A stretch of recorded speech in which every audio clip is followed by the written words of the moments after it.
You know, that terrible thing I just wrote in chat. How you doing, everybody? Appreciate everyone extending me a fair bit of grace in taking yesterday off. It's real simple. It was just a bad mental health day, and I did not feel like I could be on and do the things I like to do on stream. I could have got on here just lazily just throwing the headset on and play the game for 2 hours and then called it a night, but I didn't want to do that. If I can't give my best effort here in terms of information and stupid things I do to make you guys laugh, then I'm not gonna stream. Pure and simple. So doesn't mean yeah, I'm not gonna explain more than that. I'm just gonna get right into it, because boy oh boy, I got a bunch of tabs open here. So where do I want to start? I don't know how long Clay's going to be here tonight, because I know Clay's got to do bedtime and things with the sun and stuff like that. So let's hop right in. I'm trying to learn relax. I was very bad about that, about not putting myself first. So I'm trying to get better about that. Mock Ravage would like happy hour, so let me turn that on real quick. And then make it rain. So Mock, give everyone in chat 500 pixels, please, while I turn on happy hour for 1 hour. Hey Siri, set a timer for 1 hour. I hope I made someone else's phone do that too. That would make me so happy if someone had my voice up and their phone picked up what I just said.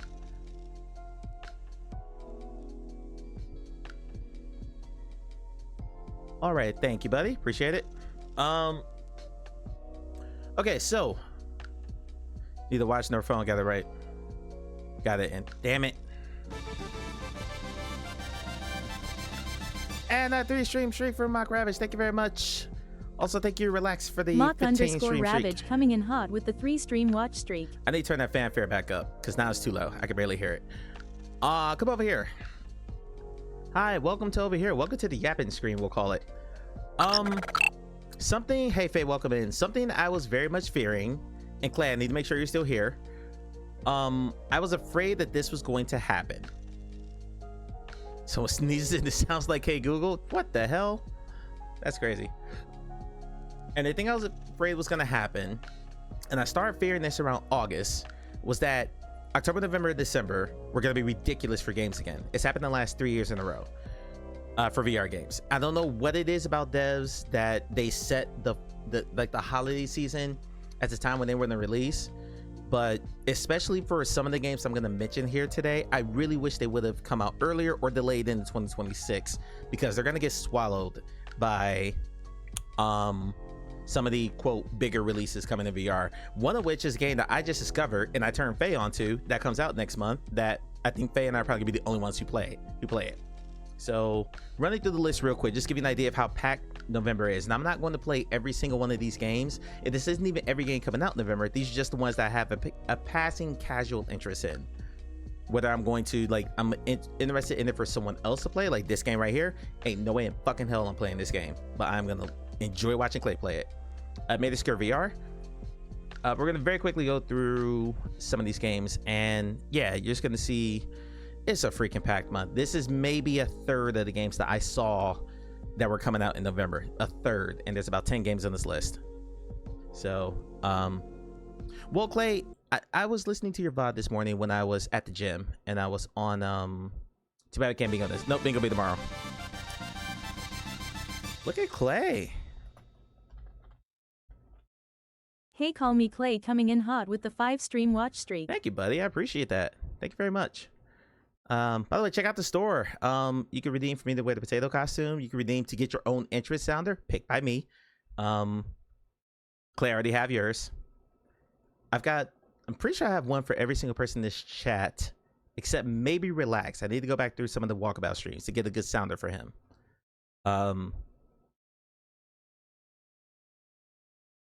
I'm a podcast now, Mike's workout buddy. Yeah, I missed your whole stream yesterday. I don't even know if my stream streak maintained. So I was there for 2 minutes before you rated out. So I don't even know if I got it. So I don't know. We'll see tomorrow night. But you were having a whole discussion about storytelling in VR, which we're going to talk more about in a minute. That's going to be kind of like one of the 2 discussion topics I have for you guys.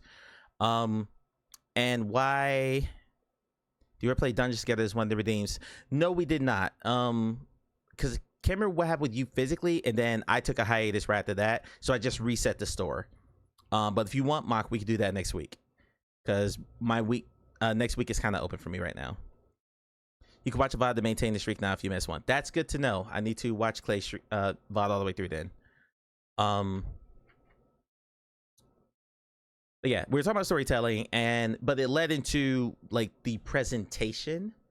Honestly, just tell me whenever you want to play it, and we'll get it on the schedule. We'll figure it out for sure. Because I love Dungeons of Eternity. I will gladly play it whenever you want to ask. It's just I was in a weird space when you asked. Who released a spooky game in November? Someone who couldn't get it done in time for October without it releasing a mess. Honestly, is what that is. Is we wanted this out in November. I guarantee they wanted it out in October, but they probably just it wasn't passing QA. And then you go back and make sure it wasn't, soft locking like some other games that came out recently that soft lock and can't be played, and now pretty much a flopped and gonna have to anyway. So this is Made Us Scared. This is a VR version of a 2020 horror game. So relax, bless you, relax. You see a little coffee there. I am looking forward to seeing Clay play this, because ain't no way hell I'm playing this. But I'm hearing November 13th. Do not quote me on that. That is the date that was thrown around to me when I first inquired about this game. Yes, I did inquire about it before I watched the trailer. So, yeah, give them a lozenge.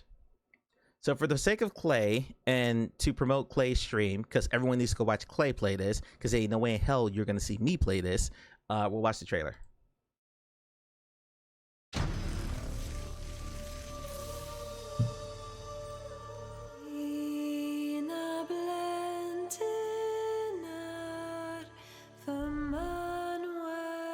I'm also curious if this is just a flat trailer.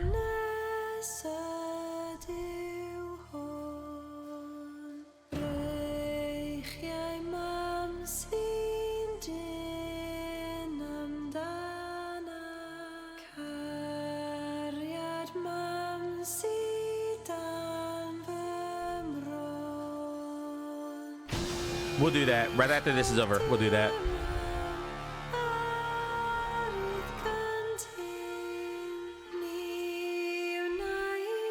Because I don't want to say it like this. All these hand motions and everything look remarkably smooth. Like a real person's not actually doing them. Like, look, there's a scary thing in front of them and they're just calmly moving. No, no. If this were VR, they'd be shaky cam all over the place. Not a Twitch drop.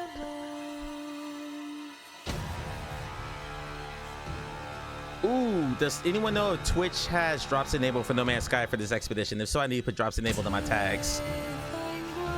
Someone could look that up for me. Yep. Arlen's like, no, I knew Arlen was gonna say that. But Arlen, what if we were there with you? What if we were on voice chat with you while you were playing it to kind of comfort you as you played through it? Arlen, what if we were there for you, buddy? We will be there for you. We'll be your friend. We'll be there for you. Oh, God. Never mind. Never mind. Never mind. Won't be there for you. Won't be there for you, buddy. Let me make a good suggestion. Good for y'all. Good for y'all. It's $25 on flat, so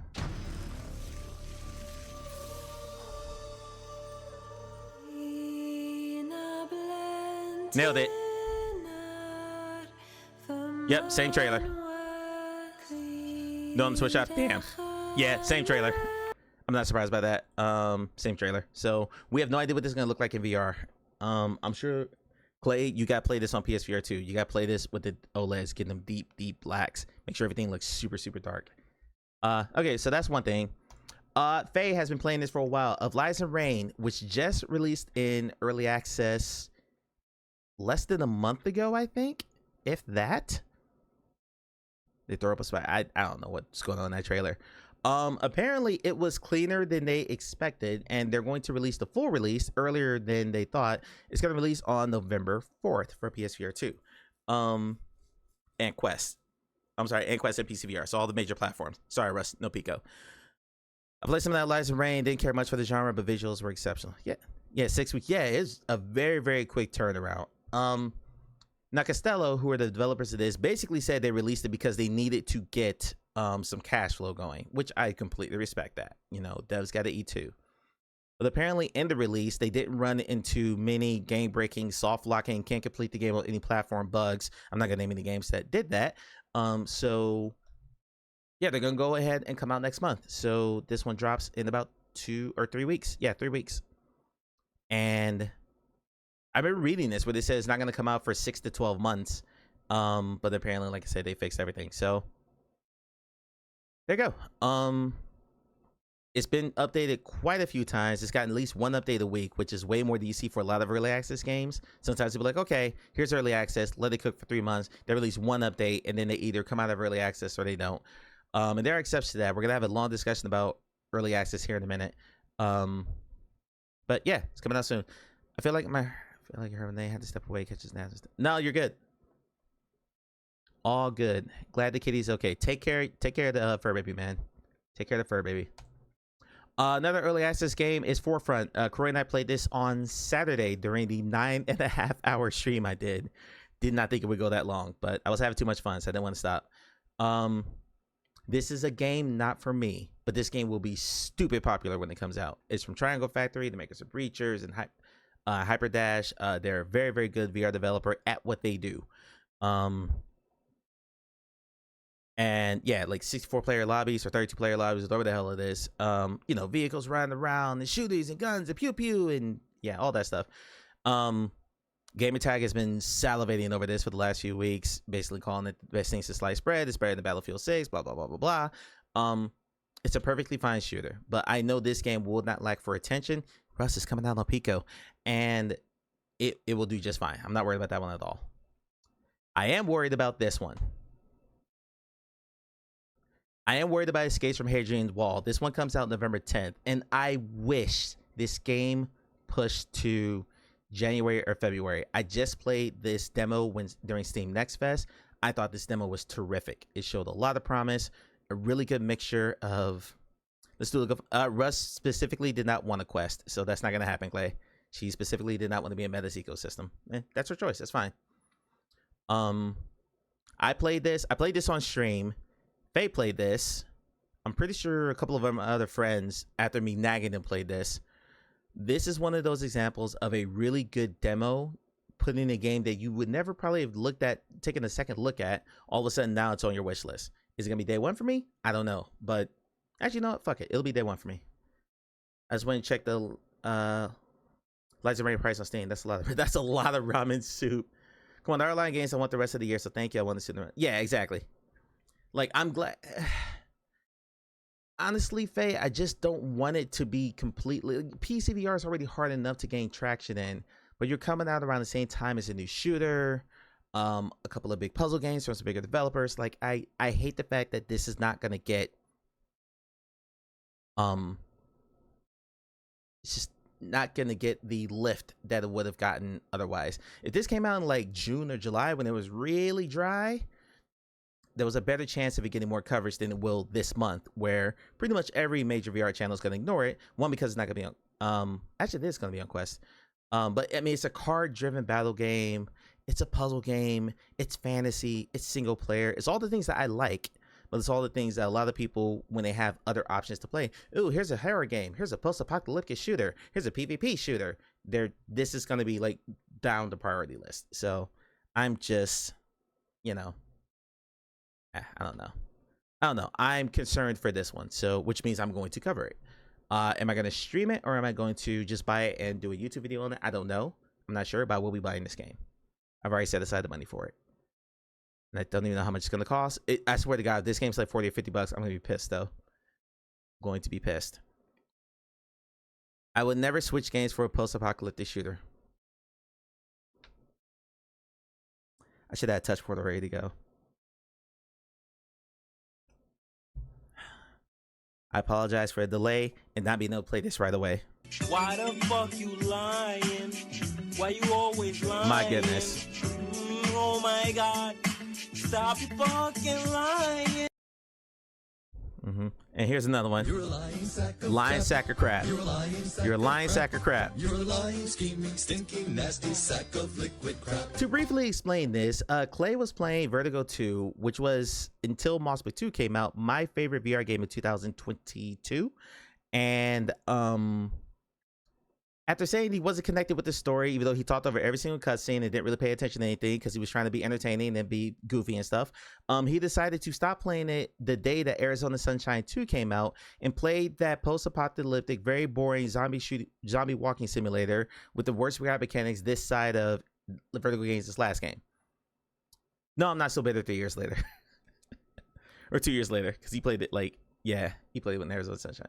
And no, it's okay. It's okay. Like, fantasy and sci-fi is not your jam.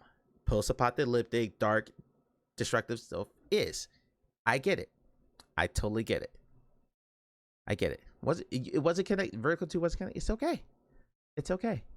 It is going to lead into a discussion about storytelling that we're going to talk about in a bit. But again, got 2 discussion topics. We'll get there. Another one is Glassbreaker, Champions of Moss. I am going to talk about this game incessantly. Actually, just got an email from Polyart Games about another opportunity I'm going to have to work with them to try to help promote this game. I didn't have a massively large channel, but I'm going to do everything I can to lift this game up because, again, this is a game that I don't think really fits into the general VR player's zeitgeist. So there's going to be a substantial amount of this game on this channel, or I'm sorry, across my channels. Not necessarily just Twitch. Yeah, looking forward to working Polyart Games again. I need to get the particulars to make sure it works with my schedule because I am still in 2-job hell, and I haven't made a video in 6 weeks, and I am a month overdue on a sponsorship video that they were very cool about it, but I gotta get it out sometime this week. So I'm trying to get that out by Saturday. But yeah, Glassbreaker Champions of Moss is a game that I've known about for, well, I'm not cosplaying. I'm not cosplaying for this game. No. I did ask for a piece of merchandise. I have 2 jobs. Yes. I was unemployed for 7 months at the beginning of this year, so I was a full-time Uber driver. I'm still a full-time Uber driver. I drive about 35 hours a week on top of my 40-hour-a-week job, and then I stream twice a week. So, and I'm also working on the game.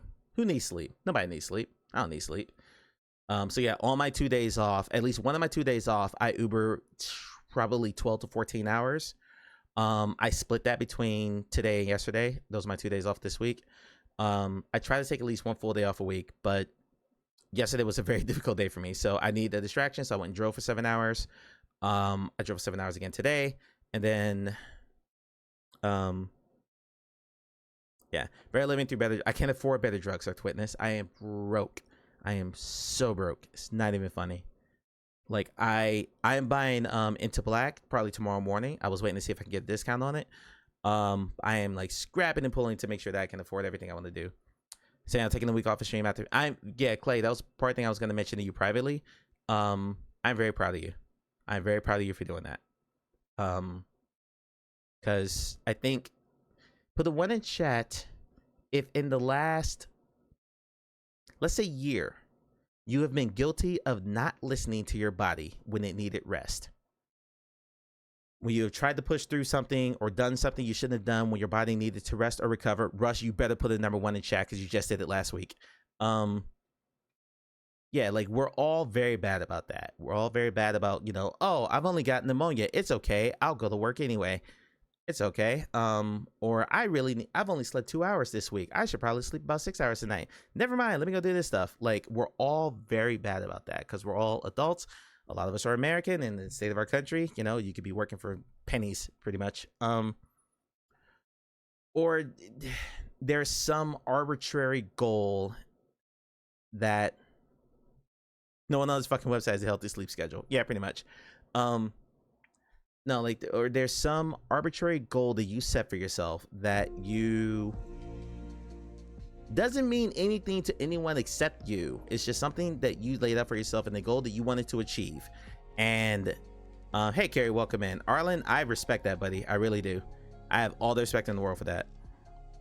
But you set a goal for yourself and you're gonna hit that goal. Damn it, I'm in the middle of that right now in my game, and you just sometimes you're like, your body's like, bro, let me rest, let me live, and you're like, no.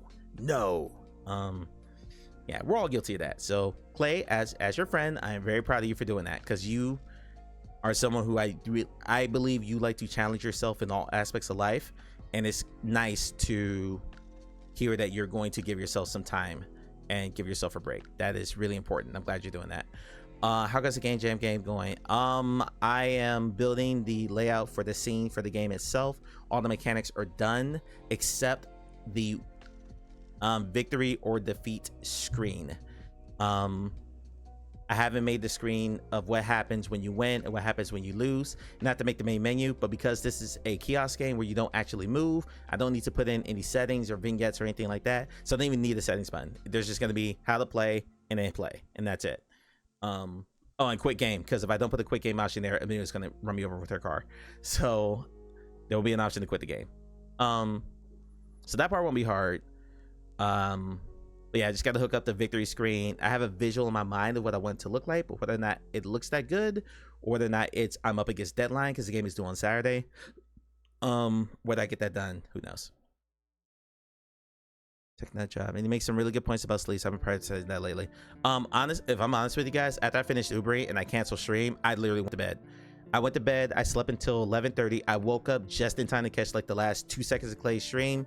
I worked on my game for an hour. I went back to bed and I slept until 10 o'clock this morning. So my body was screaming for rest, and I gave it, and I listened. Anyway, back to this. Wait, we got way off topic. Glassbreakers Champions of Moss, which is getting the Apple Vision Pro version, by the way. Waiting to hear if they're gonna go on Apple or Google XR, because that just got announced. That is where's the date? November 13th. So that is 3 weeks from now.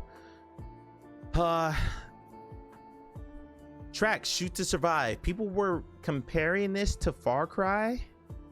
If you had to make a comparison to a popular flat game series, it's made by Incuva, the same people who made Green Hell and unfortunately Bulletstorm. We won't talk about Bulletstorm. We don't talk about Bruno Storm. I can't do the Bruno thing. Anywho, I'm just gonna let this play as I talk about it. You're in the plane, you crash land in the wilderness, you have to survive and play through a story. All All this is pre-beta footage, so it's not gonna look fantastic. But frankly, Green Hell didn't look fantastic on Quest, but it played reasonably well for what it is. But yeah, there's survival, so there's crafting, there's climbing, there's combat. Like after playing Song in the Smoke, which was a survival game with a story, I got way more interested in this. Fuck that they abandoned PCVR at Green Hell. To be fair, relax. A lot of people abandoned the PCVR versions of games. Unfortunately, Everslot. Oh my god, Everslot Invasion on Quest was horrific. But Everslot hadn't gotten an update on PCVR for like 2 years before that game came out on Quest, and then the game flopped on Quest, and they finally updated the PCVR version. So.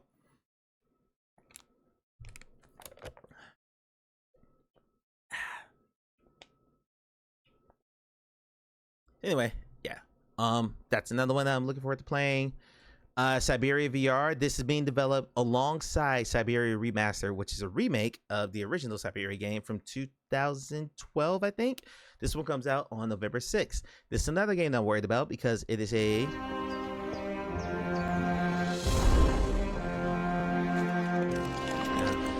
it's fun. It's another pretty straightforward... They're adding lore, damn it.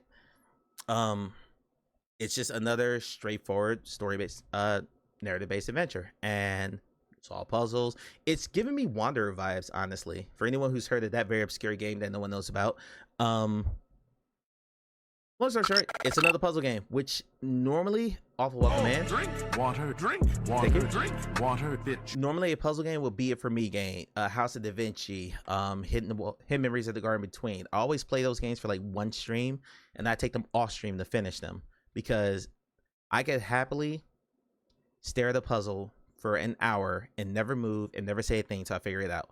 I am a person who can happily do that. I cannot stream games like that. This is Siberia VR. That's what this is. I'll unmute it. Even though it's already over now. Yeah. So looking forward to that one. I'll probably stream it one time and then take it off stream just to give like a look at it. I think I've kind of gotten native Quest streaming figured out again. I'm excited about that. I'm gonna do another Asgard's Wrath test possibly tomorrow.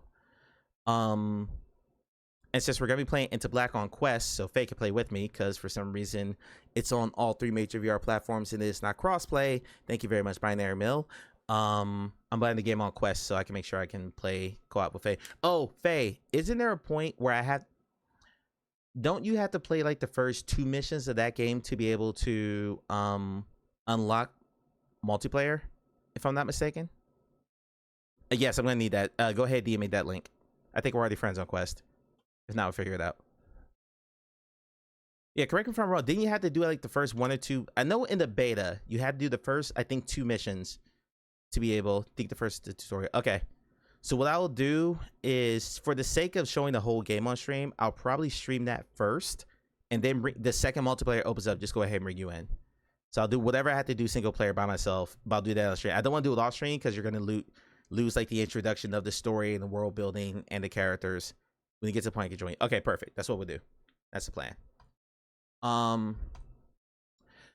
Demio X Dungeons & Dragons Battlemark also comes out next month. This one is on November 20th. This is probably going to replace Demio for me. I would say close to 400 hours in Demio at this point. I played a lot by myself, played a lot with me a moment, played a lot on stream, played a lot with Rama Russ, and I'm ready for something new. Now, if you're a D&D fan, I understand this is probably not going to be what you were hoping it was.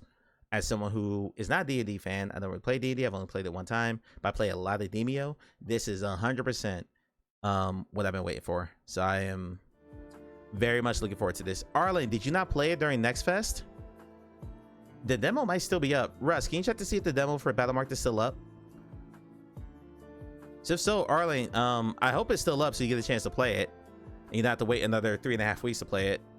But yeah, it was on Steam Next Fest last week. Okay, you got the demo. Okay, whew, thank God. Yeah, very much looking forward to this one.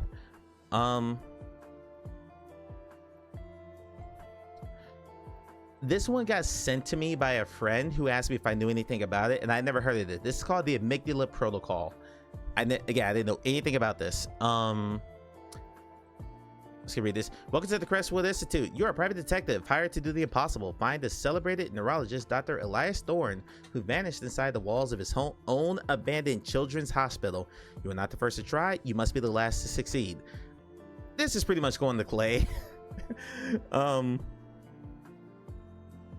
Forced to confront a terrifying supernatural entity born from trauma and unethical science, you must use your wits to piece together the clues, solve environmental puzzles, and hide from a presence that knows you are there. She's not just a ghost, she is a result. And she is not alone. Isn't that part of the brain the amygdala? Yes, it is. I mean, you're the medical expert. Wouldn't you know that before me? Rush, you're one of our 3 medical experts here, alongside McGill 359 and Amelia Faust. Why are you asking me about parts of the anatomy? This is your job. This is your job. You should know this. Anywho, so he sent me this and I was like, okay, let's I did my normal evaluation I do every Thursday. And I'm like, okay, screenshots. Ooh, that looks good. That looks, I mean, you give me a pentagram, I'm good. Creepy stuff in the halls, okay. I kill you, written in blood on the wall, okay. And the blood looks completely, absolutely 100% realistic. No, Clay, you need to see this. Wait 10 seconds. Or wait like a minute and a half. I did 3 months of nursing school. That makes me super uncomfortable when you call me that. Okay, I will stop calling you that. It drives me crazy. Voices in my head. I hear voices in my head. Anyway, yeah, he's already here. They're watching me. This is absolutely a Clay game. Absolutely a Clay game. And Russ, I was basing it more off of all the years you have of animal experience more than anything else. Like when you were talking about the AI and what you thought AI was as opposed to what we thought AI was about a year ago. I was more referring to that than your 3 month in nursing school. Just to be clear, I've called you you're a medical expert for long before you started nursing school. Let me explain the situation. Dr. Blackwood is missing. Your job is to get inside his sanatorium, find what happened there. This isn't just a missing persons case. This is different. We sent it. Why does this dude sound like the person who narrates the opening of Law and Order?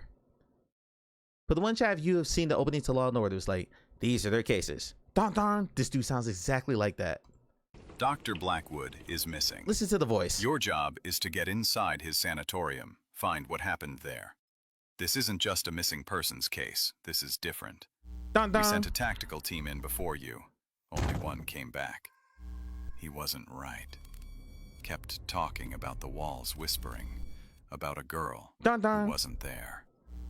The building, it has a way of getting inside your head. You stay too long, you're not coming back. None of you will. Arlen, this for you. Oh. Clay, this is a you game. Clay might not be here. I don't know if Clay saw that, but if Dick Clay didn't see that, we're gonna play it again. Not this one. Not this one. Where? No. Okay.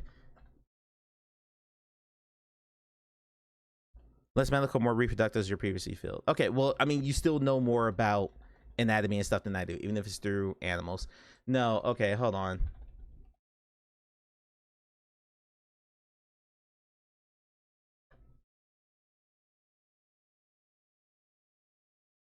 This is where I got a lot of my list from.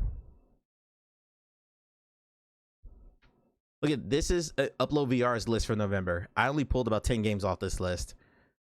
Where the crap is it? But yeah, like Battle Group 2 is out on November 7th. Thrasher, which I didn't really like, comes on PCVR on November 7th. I'm not a big fan of that one. Where is it? There it is. Omega Pilot Evolution. As a lifelong fan of F-Zero, even though Nintendo doesn't seem to care about F-Zero anymore, I have been looking for a good F-Zero-esque game since I got into VR, and I've only found, I played this one, I didn't like it because the controls were very, very clunky, but they're basically making a sequel to it, and they're claiming improved controls. They're from the makers of Exo Cars, which was a pretty good game with much improved controls over what I played in Omega Pilot, for what I remember, because I refunded the game after 90 minutes. I thought it was crap when I first played it, but like futuristic anti-gravity vehicle racing, if you played like F-Zero, or if you're a PlayStation person, Wipeout, like I've wanted something like that in VR for quite some time, and I haven't been able to get it, except for Radio G Proteus, which I played on Quest, and it was okay, but it didn't quite scratch that itch. So I'm more like casually interested in this one than I am like this is a must play for me. It's just more like didn't really like the first game, but the developer has improved since then, so I have more hopes that this game will be better, if that makes sense. The original version is on Quest and on Steam. I think it's $15 on both platforms. I'll show you the trailer.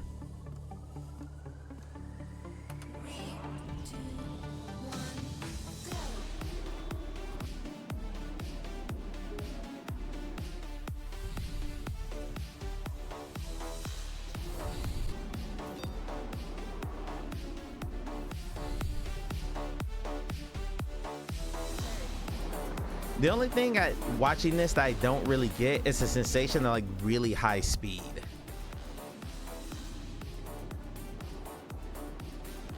But maybe they're like driving slower for the sake of the trailer. I'm not sure.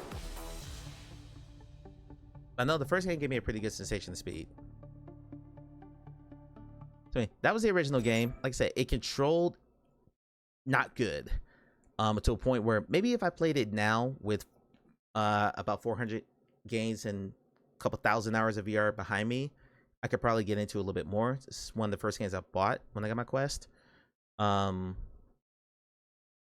we'll see. But with proper high speed trigger motion sickness, it didn't for me, because if you keep your eyes looking straight ahead, like the stuff whizzes by you, just like if you get car sick in the car, if you're looking out the side and everything's moving by so fast and that triggers your vertigo, like because I was focusing on looking straight ahead, I didn't have a problem with it.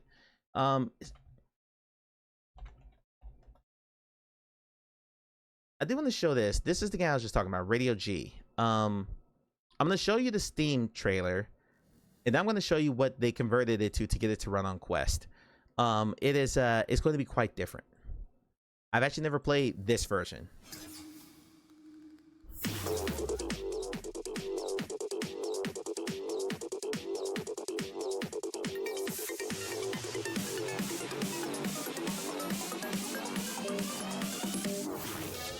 That's a fair point, Arlen. That's a very fair point.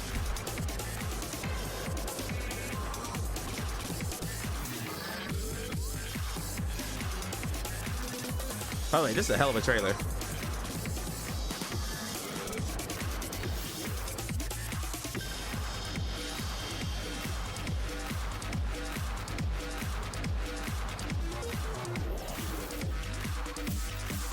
I might need to buy this.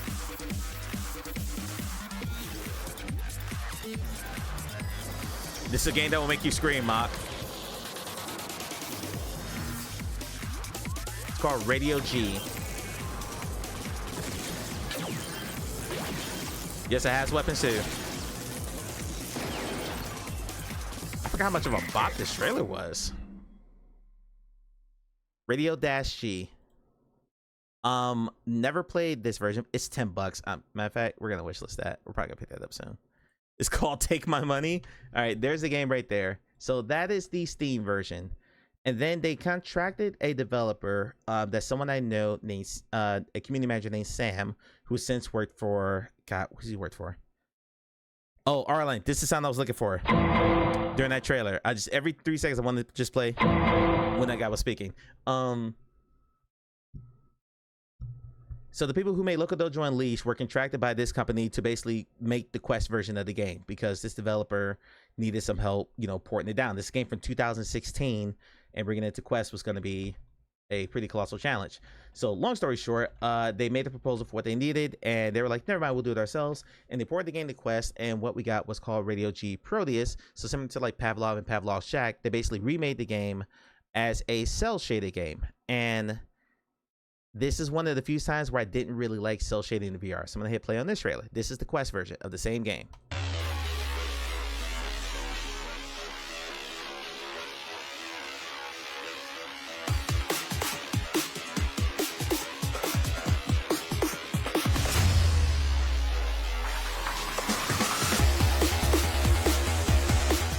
I love cell shading, just not in a racing game. I couldn't vibe with it as a racing game.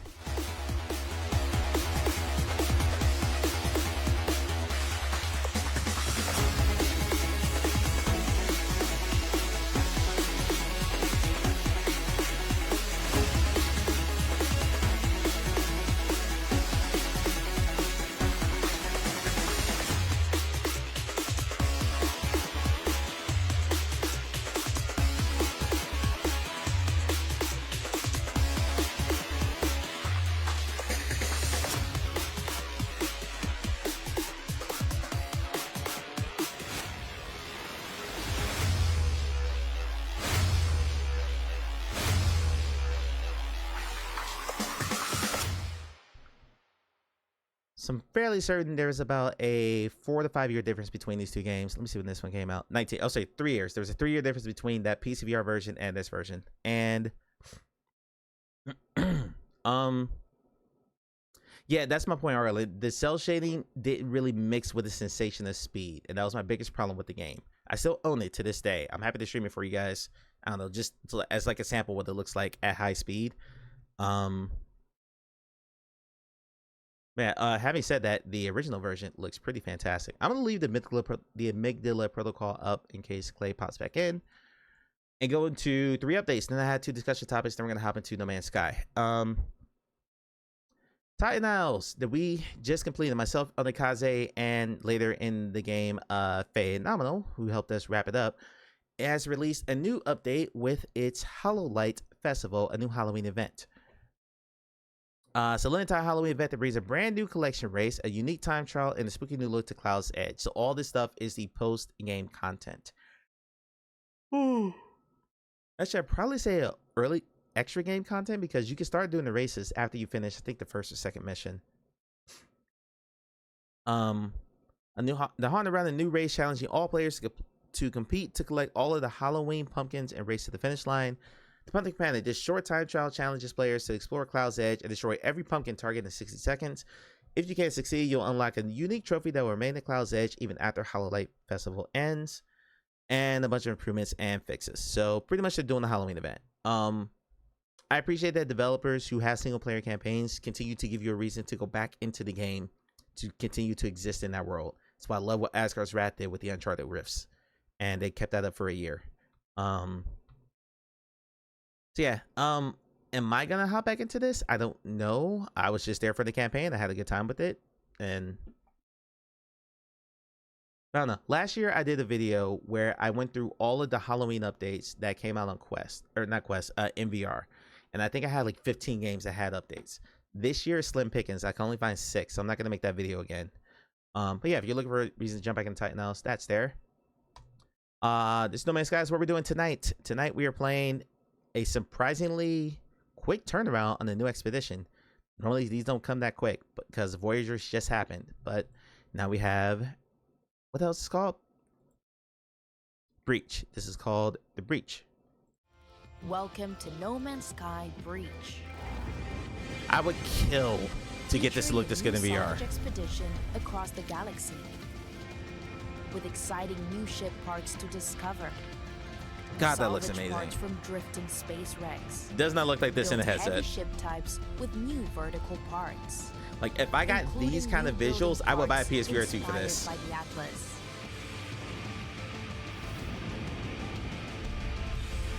I really would. It's nice to say that I would. Like, look at that. Our journey continues.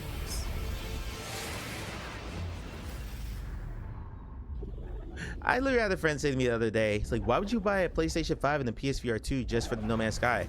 Why don't you just get a 5090? Bro, don't you know that's more expensive? A 5090 plus new power supply I would need to buy to get to run a 5090. Because my power supply unit, my PSU, is not strong enough to run a 5090 without sucking all the power out of everything else. Yeah, it's like a $2,500 to $3,000 upgrade, probably close to that. I said when the team control, yeah, it's not gonna happen, Arlen. I'm sorry. I have Russ. Let me ask you, Russ. You've been around No Man's Sky longer than me. When was the last significant multiplayer update for No Man's Sky? Because I know Voyagers allowed you to have more than one person on your Corvette with you. But before that, every expedition I've seen has either just added some new mechanics, collecting bones, the purple system, stuff like that. Yeah, like they add new features to the game, but they don't really go in the multiplayer direction. That's never been something they wanted to do.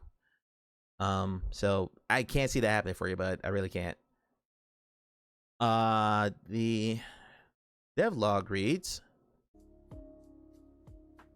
well, we suspected that the No Man's Sky Voyagers update was going to cause some excitement in the universe, but never did we expect such a huge influx, seeing player numbers we've not seen since launch 9 years ago. What do you mean kind of janky? It's very janky. Update for Halloween is called Breach, and it leans into the thrill of custom ship assembly. Spacewalking, yay. Skydiving, yay. And community spirit, ugh. Introducing Voyagers. It's free download today, blah, blah, blah. Okay. In Breach, players will traverse a desolate and abandoned universe, and on their travels, encounter the abandoned remains of the ill-fated, Corvette ships, all right for scavenging ship modules to add to your Corvette building arsenal.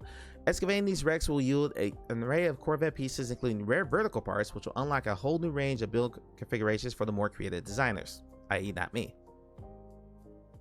No Man's Sky is as old as... Yeah, man. We're dinosaurs, Mog. We're dinosaurs.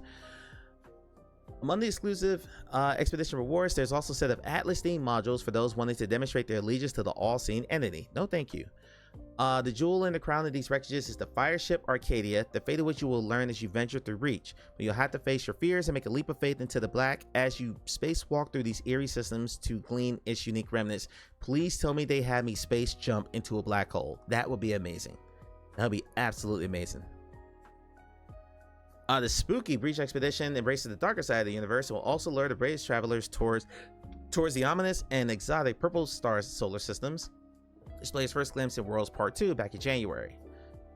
The planets in these systems are particularly foreboding with their deep abyssal oceans, unlikely entities, and the notoriously imposing and volatile gas giants. Expedition starts today and will run for approximately 3 weeks. You can harvest Corvettes in zero gravity, a bunch of new modules, new rewards. I really don't care about posters. I really don't.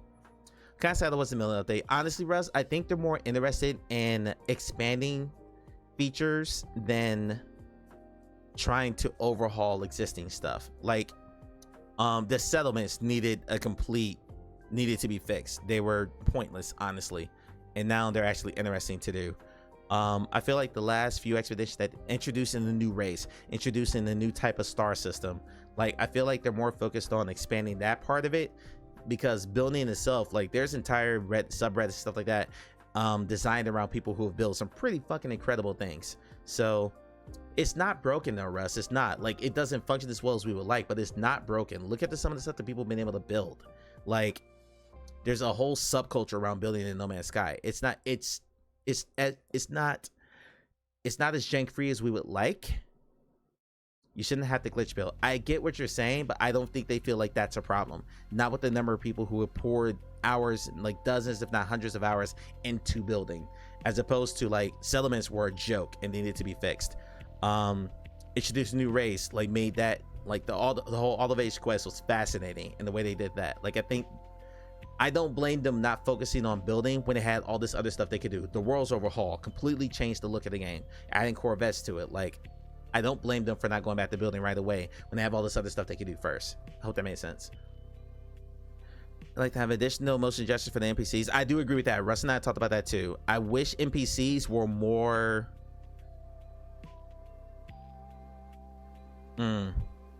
had more personality, I guess, if that makes sense. You know, thing, New Jersey or Jersey Mike's buffalo chicken sub with chipotle mayo, blue cheese, blue buffalo chicken lens. Excellent. Yes, sir. Diverse anime.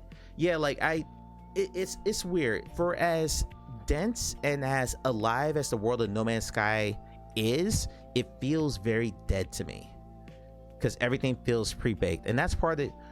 And part of that is just a procedural generation of it. Like you don't really have characters in No Man's Sky. They're generated as you go towards them, whether that's the flora, the fauna, the planet themselves, the space stations, all the characters in the space stations. They're all generated as you go to them. So it's kind of hard for them to make personalities. For the freighter crew, oh my God, they get on my nerves. The freighter crew absolutely gets on my nerves. But that's because, again, they're procedurally generated. Like you'll see them just appear in a room with you when you're standing there in the room. They'll just, and they're in the room with you.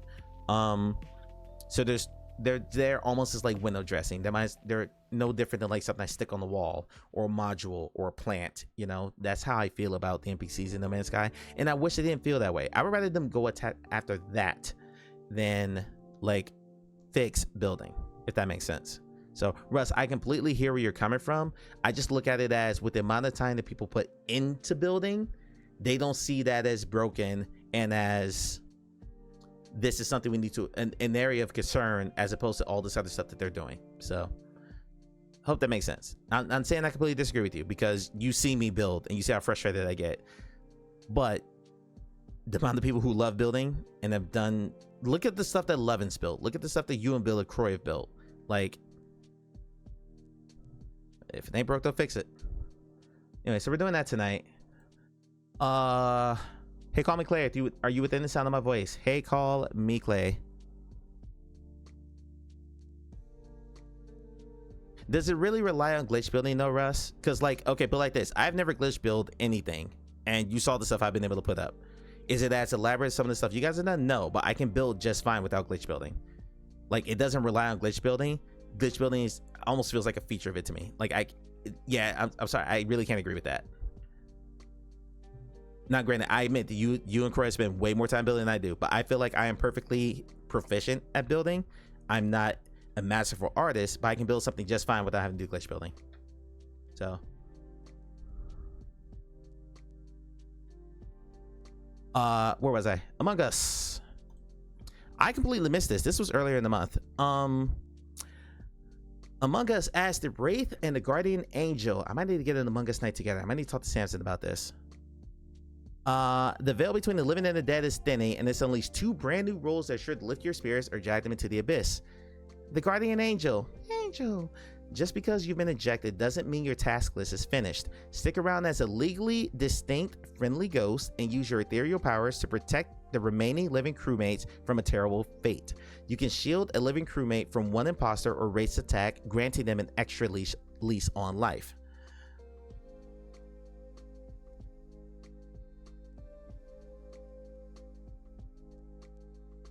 Uncle Elias, welcome in.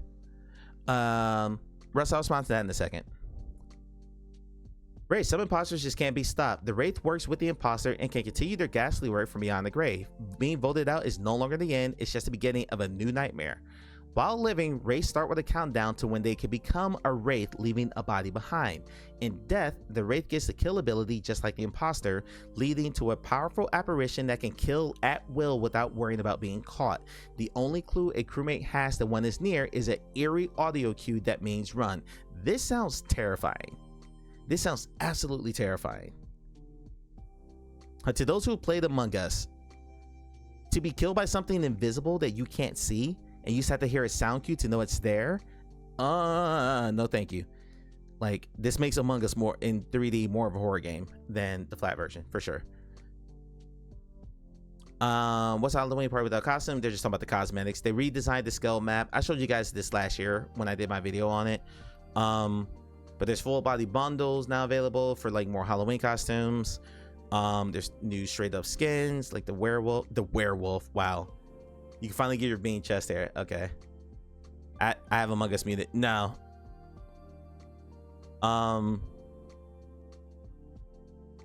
Yeah, there's a summoning table on the skull that was really cool to play with last year. There was a cauldron, there was a photo booth. It looked really, really cool.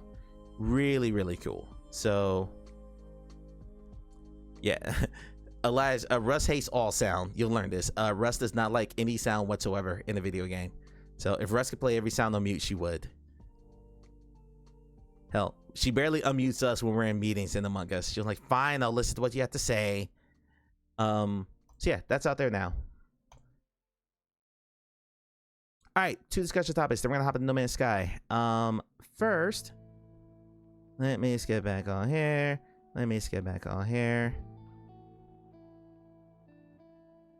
I talked about this in the Rough Talk VR Discord, but someone in the Gamertaz Discord, his name is Jimmy Nuisance, and I don't mind saying the name because what? Oh my god, what? Anyway, moving on. Let me keep scrolling to where he said it.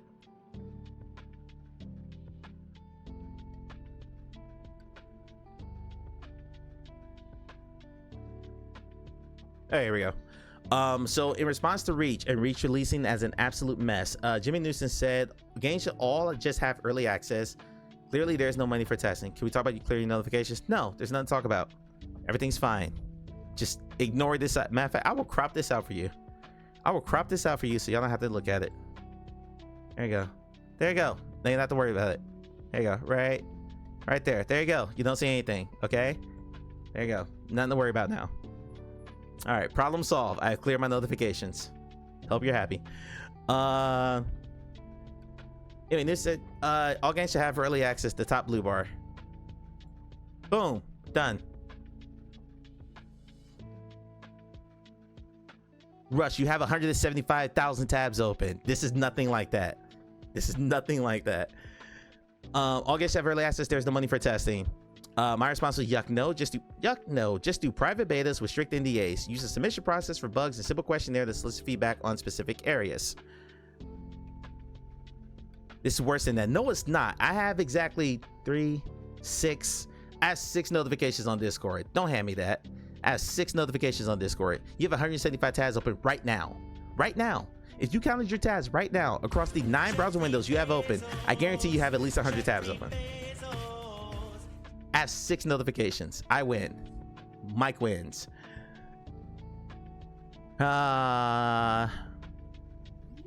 New follower. Thank you for the follow. Welcome to my midlife crisis. How many unread channels are there? I don't read every single message in every single channel. I don't care about gamertag's videos being notified on YouTube. So no, I'm not gonna read that. No, that dot can stay there. I have no issue with that. But well, I'm sorry, what dot? You can't see the dot. You can't see the dots right now. So you're fine. Ain't nothing there. Let me see what he said next. He said no one joins those unless the game is extremely popular or anticipated, so that's not a realistic option. My response, so instead the answer is to release the game and actually have people pay to be your beta testers. That's worse in my opinion. Then why not mute it? Russ, we're not having this discussion right now. He responded, the alternative to not doing early access is we get buggy games that reviewers pan and devs make no money, and that's the end of their involvement in VR. Straight back to a corporate job, no one is making bug-free games without testers. Very few can afford to hire testers. I mean, it is in many cases early access or a buggy mess release when they run out of money. No bank is ever going to get a VR dev a big loan to make it start in the VR dev business, so that avenue of funding is a non-starter. People pay for early access with their own money after making their own assessments. No one is forcing you to get these games during early access. This will not impact you in any way. It will get the devs money to develop the game and a community that helps out with testing. Both are objectively positive. I don't get the logic behind opposing other people spending their money helping the studio make a good game. At least with microtransactions, the reactionary knee-jerk negativity makes some sense because the skin mill will take some resources away from development in certain cases, but for early access, never heard a compelling argument against it. Blood on your wall and that, whoa, that's frightening.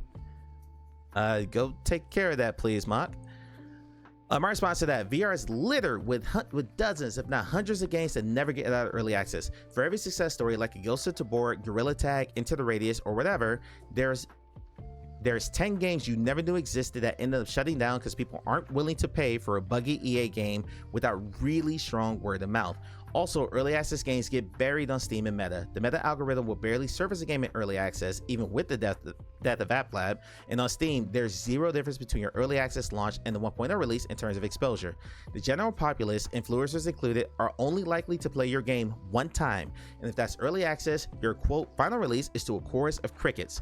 As it relates to reach, straight up this is on In Dreams. That's a relatively large studio for VR, over 100 employees, with plenty of people available to test the game. Releasing the state that it did, especially the virtual desktop issue, is inexcusable on any level. For a team of that size and pedigree, I'm willing to lay money they knew was an issue and push it out anyway. His response. That was my last response. I'm gonna push through because I got quite a few subs in here. Here's response. Flat is also littered by gazillions of early access games. The good ones rise to the top. It sorts itself out. No one needs their dollars protected on this gamble. Aww. Early access getting buried is a problem purely for the devs. They take this into consideration. If your early access doesn't create any buzz, that's a problem, of course, but a game that's been relatively successful in early access will be a known entity by the VR community, and once it hits release, if there is hype, the influencers and tubers absolutely will choose to make a video of that. That doesn't happen. Rather than the shadow drop game no one knew was even being developed. If Reach was early access, everyone would know about the bug from the people who early accessed it. They wouldn't be able to release it in that state without losing 100% of their credibility. That was his last response. Someone else jumped in, a Big Mac. Not necessarily show. Early access games by definition aren't finished, so there's still a likely chance of experiencing one of the later game bugs. I personally avoid early access. I do understand the logic behind helping the development process along the way. I've had several games never get finished for one reason or another. If others think similar to that, then developers have a problem. The model is famous, however. Look at Star Citizen as one exception. Jimmy's response, lots of you think like Lots of people think like you and stay away from early access. Early access lives and dies by the people who do not think like that. Early access is not something everyone should engage with. 0 people need to engage with it, but enough do to keep it viable for some devs. It's the most voluntary thing ever. The people who don't buy in until release will see nothing but positives from it. Baldur's Gate 3 was in early access for more than a year before release. One of the best games of all time. Minecraft, same thing. There are so many examples of fantastic results. Pretty much every MMO ever. About half of racing titles in recent years have been early access. Those that not have early access released in a horrible state more often than not. Looking at you, WRC Games and F1. My response: how many single player campaigns with limited replay value have been a success in early access? Baldur's Gate 3 has dozens of story paths and endings. There are reasons to play it again. MMORPGs really never end. Minecraft, same thing, endlessly replayable. Those are entirely different test cases than the less than 10-hour one and done solo adventure, and racking my brain for a good example of such a game being successful in early access and at full release. We're gonna find out with the Liza raid, but still going.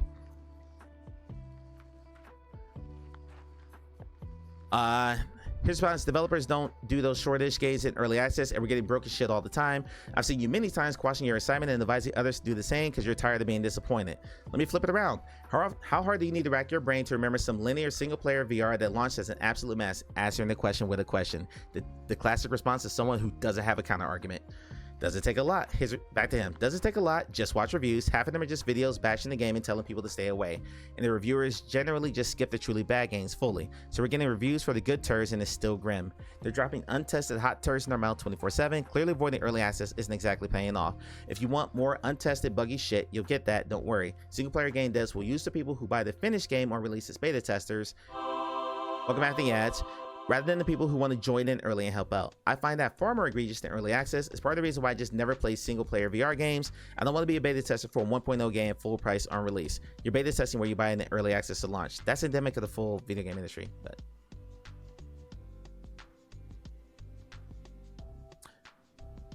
gotcha. Okay, Mott. Glad it's all good now. The clean spot looks like a penis. Okay.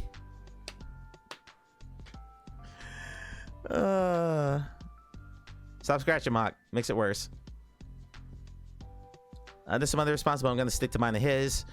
Because Faye jumped in here too. Me, quote, all the time is a reach, pun intended. 2 high-profile examples, Wander and Reach, released messy this year, and it's, quote, all the time. Meanwhile, Arcanage, Drakenridge, Titan Isles, Memoriam, Ghost Town, Love 6, Lena Minded Large, Beyond Blue, Prison of Prohibition, and half a dozen other single-player games I can name launched this year with no game-breaking issues whatsoever. It's easy to point at one high-profile negative example and says, this is all games and we need to change the industry. Surviving Mars Pioneer released in early access earlier this year, and that's when all of its coverage occurred. Its 1.0 launch happened a few weeks ago, and absolute crickets. Same thing happened with Grimlore, which is in early access for nearly 2 years. Same thing likely happens to Lies and Rain. I'm going to walk that one back because that's before I knew that it was going to launch 1.0 this soon. Quote, nothing wrong with any of these games, but if you're making a one playthrough and done type of game, your early access launch is your official release for all intents and purposes in the eyes of the consumer and most media.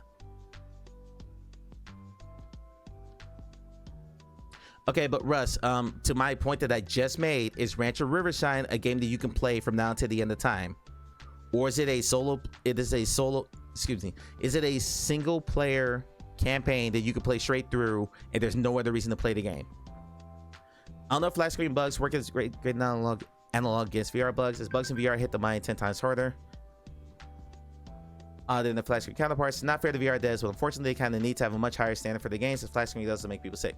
I agree with that.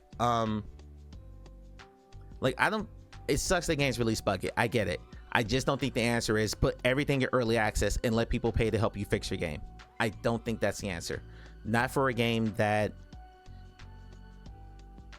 I think you replay it, but I'm not sure many will, if that makes sense. No, that makes perfect sense. Like, I'm talking about, you know, Moss Book 2, the Asgard's Wrath games, the Lone Echo games. What I played this year, Arcanage, Ghost Town, Titan Isle. Titan Isle is maybe not so much because it has the racing aspect, but those are the type of games, like, you know, Into Black. Games like that literally are just one very linear story. Could be a fantastic journey. Great characters, whatever. Reach is another one in that same example, but you were only likely to play that game one time. These aren't games that people are going to play over and over and over again. Most VR single player games, with the exception of Half-Life Alyx, don't get replayed continuously like that, whether early access or not.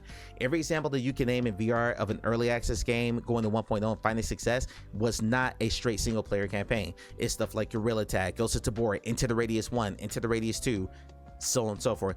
I think my point was there's more than there's a way to do EA, and that's the best example of solo dev doing. It's not a solo dev. I'm not talking about solo devs though. I'm talking about straight up single player campaigns. That's what I'm saying. Arcane Age Quest next week, fairly sure is bug free. Snap up people. It'll be a good game. I have played it. It's a very good release. I'm very impressed with what they did. I can tell it's been nerfed, but I've played Arcane Age on PC VR 4 different times all the way through, so I knew what I was looking for when I played the Quest version. Yeah, only welcome in. Yeah, I'm not talking about solo dev, Russ. I'm talking about a single player game. I'm talking about, like, what's a good example of a game you play? Let me think. Because Baldur's Gate 3 is not a good example. You could play Baldur's Gate 3, you could do 20 playthroughs of that game, and they all be completely different. Like, No Man's Sky be a bad example too, because with building and freighters and all that stuff, that game is endlessly replayable. I'm talking about a straight, yeah, there you go. Thank you, Only. Good example. Walking Dead Saints and Sinners, and even then that game has multiple endings depending on which path you pick. I'm talking like Moss, Red Matter 2, the I Expect You to Die games that once you play them through one time, yes, linear storytelling future, thank you. Games like that I cannot see doing well in early access, and Reach is in that category. Reach is in the category that once you play the game all the way through and you've done all the puzzles and you fought all the bosses and you've had the whole story, how likely are you to play that game again? In fact, here's a question. Put the one in chat if sometime in the last year you've played a single player linear storytelling game more than once. I have personally, but I know Clay's a good example. Clay does not replay games because Clay's on to the next adventure. I'm replaying Asgard's Wrath 2 now just because Clay talking about it so often about wanting to play it has me interested in doing it again. But once you're done with that game, unless there's a really compelling reason to do that, you're not going to go back and do it again. Especially when I really finish games. That's true. Hold on. Onikaze, hold on. I'm gonna turn the music off for this. Onikaze, when you finish Titan Elves with me, is that the first game you roll credits on this year? I was curious. But like, look, we all got massive backlogs in games that we want to get to eventually, you know. So once you're done with one game, you're like, I'm gonna go to the next thing. Did you finish it, Russ?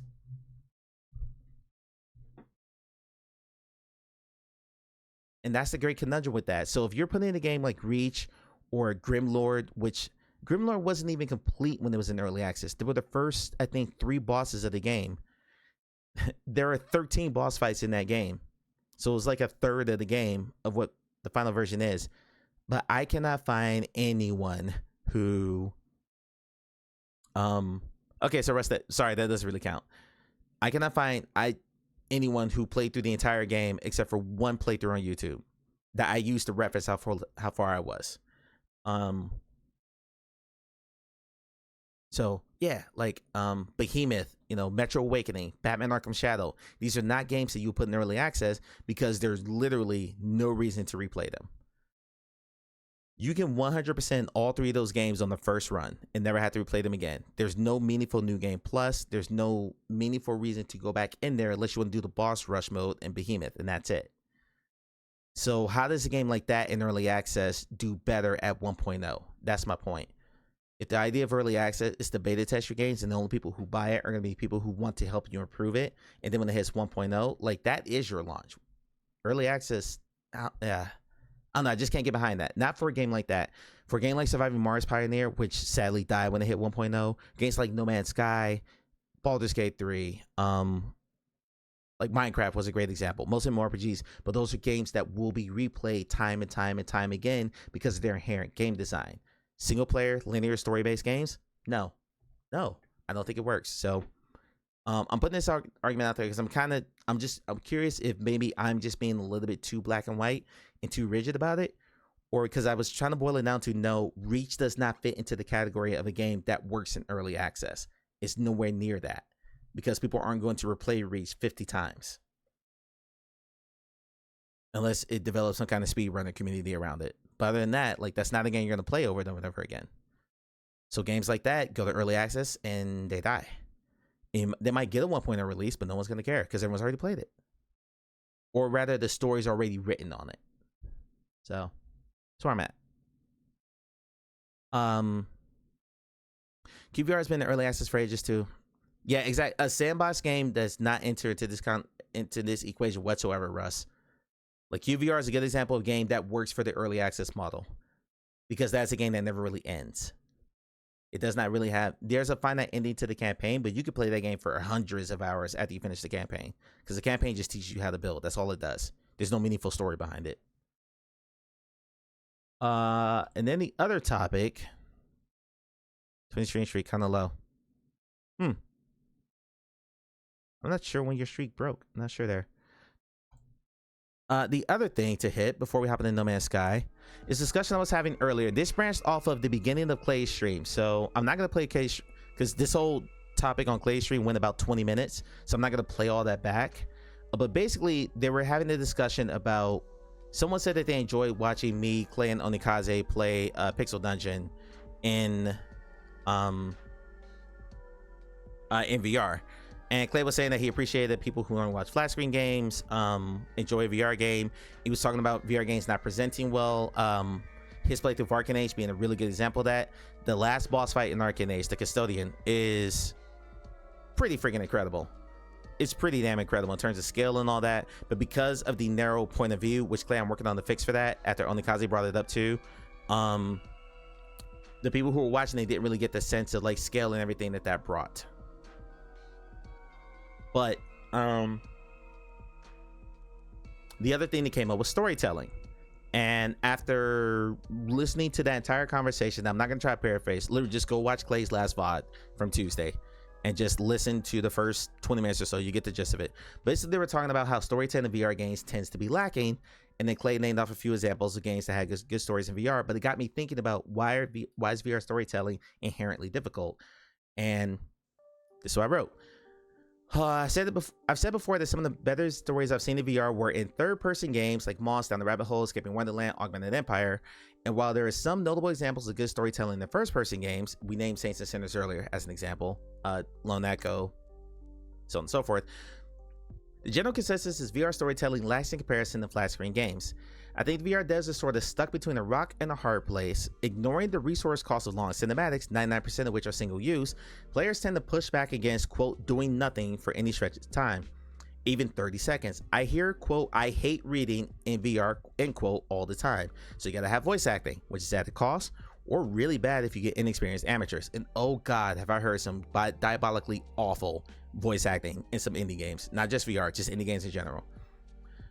Flat screen video cutscenes are also frowned upon as they are, quote, immersion breaking. Can't have too long of a cutscene or the player gets bored and skips to get back to the action, then later denigrates the story for not being engaging. And without naming names, because some of you are actually in this chat that I can name as examples, I've seen people do this. I've seen people either, let me finish this whole post. So how they does get around this? Some offer their player choices, dialogue, and slightly branching narratives. Saints and Sinners, Discoordinate Chronos Alternate, Journey to the Foundation, criminally underrated, and Augmented Empire all do this. One interesting thing I've seen a couple of times are roving cinematics. I saw one on Reach in my limited time in that game, Asgard's Wrath 2, Ruins Magus, and parts of Batman Arkham Shadow, where the player is physically moving through an environment during the dialogue to change the visual stimuli. But frankly, I think all these are half-measured solutions to the inherent limitation of building a story around a single character and only telling the story from that literal point of view. This will be my type of conversation on the stream while we game, which was, yeah. Continuing, I watch a lot of Let's Play VR gameplay on YouTube in addition to VR live streams, so I have a pretty good baseline for what the common complaints to storytelling in VR gaming, and the majority of it stems from, quote, I'd rather be doing something than listening to or reading all of this dialogue, end quote. And a lot of players straight up just talk over the dialogue because standing there silently absorbing it is not something they're interested in doing. Just to use Clay as an example, and Clay, I'm using an example because you're better about this now, but it used to be night and day watching Clay experience a cutscene in a flat screen game versus VR. He's admittedly better about it now. A Wolf in VR does it all the time and it gets annoying at times. What I'm saying is like, and okay, so Clay, I'll elaborate on this. When I watch Clay play a flat screen game, Death Stranding, Cronus Now, Black Panther Wukong, even though he had trouble following that story. Liza P, when a cutscene comes on, Clay completely checks out of the stream. Like, he's engrossed, he's listening, he's like, that story's got him hooked. And then he'll catch up and respond to chat later. When Clay was in VR, and it's been a few months since he's done this, but when Clay was in VR, he would always like talk over it, or be listening to TTS and not really listening to the characters, or you can see him starting to get antsy and like shift a little bit. And Clay's not an isolated example. I know a lot of people like this, that if you're told just stand still and listen for like 30 seconds, only because of, I was about to get to you in a second too, so I was gonna mention you as well. Like, there's this, how dare you make me stand here and listen to you for 2 minutes? I should be doing something. On the count say, we ran to this in Titan Isles, unhuge interruptible lore dumps that you can ask to have a part repeat. You can't ask to have a part repeat without the entire screen. And I agree with you on that point, because I thought those were long. Arlen made a point earlier. Let me go back to what he said. This highlights why I'm still nostalgic for the old days where video games were just what they were. No updates, no DLCs, just tired product, and dev had to live and die by it. I miss those days too, but you know, we're dinosaurs. We're dinosaurs. Arlen made this metaphor before. We are dinosaurs screaming at the meteor coming down to destroy us. We're dinosaurs, my friend. Being held in place of virtual reality creates a quasi-claustrophobic sensation. I get it. I mean, my Game Jam game is a kiosk game. You don't move in that game, but you interact with something, but you're not moving. Because once you move, that creates a whole bunch of different dynamics in it. Get back to my original post here. So a lot of games default to the tried and true disembodied voice in your head delivering exposition while you play mechanic, which tends to lead to a lot of isolation in games with no meaningful side character or NPC interaction. And frankly, the more VR I play, the more boring and repetitive I find that style. It's part of why I'm over post-apocalyptic games in general. 99% of them employ the storytelling method. So right now I'm working on a JRPG inspired game, meaning you're playing as and following the stories of multiple characters. After I finish the combat prototype at the end of this year, I'll be starting on the work of building out the world, and this is a concern living rent-free in my head right now. Denver, the last dinosaur, he's your friend and a whole lot more. There was more that was said here. Because Faye talked about, I'll just read. Faye said, I don't want to spend my time in long cutscenes doing nothing in VR, so I get that sentiment. I hear reading that all the time for content creators, but personally I don't mind reading something. The exception is of Lies of Rain, which has these lengthy logs to read on data disk that even I don't want to do more to speed read. Alien Rogue Incursion had a lot of that too. There were these like emails that you could read at terminals in the save points. There were a ton of these. I think the developer said there were like 36 of them in there, and they all add lore into the scene, into the game itself, and expand the world. But much like playing like a Souls-like, it's all optional. It's all like the lore is there, but you have to kind of hunt for it. And for people like myself, I don't really want to hunt for my lore. I want like boom right there in front of me. But when you're talking about making a VR game, there's this, you're wrestling with, I need to build these worlds and explain these characters and like give you their personalities and their backstories and all that, versus I need to keep the player themselves engaged. And there's a tug of war there that I don't think VR developers have quite figured out yet. There's a bunch of different things that kind of fix it bit by bit. Yeah, Russ, we talked about that too. Russ said, I don't mind reading, but I read fast. I get bored waiting for the voice acting to catch up. That's why I turn off dialogue. I leave subtitles on when I stream for you guys, so you guys, if anyone can't hear or if they're watching on mute, they can still see the subtitles. But I never play with subtitles off stream. I always just listen to the dialogue, because I think there's a difference between how I am hearing that character speak when I read their words versus what the voice actor is delivering to me. Like if I play Claire Obscura Expedition 33, which is my most recent big game, on mute, and I just read subtitles, I would have lost all the nuance of that game, every single bit of it, because the performances in that game are phenomenal. They're absolutely terrific. Ben Starr, Charlotte Nix, Jennifer English, I go on. They're fantastic, and I don't think you would have gotten the impact of that story if you don't hear the voice acting. But those are professional. I think I missed a lot of just voice acting. What do you mean? Why do you say that?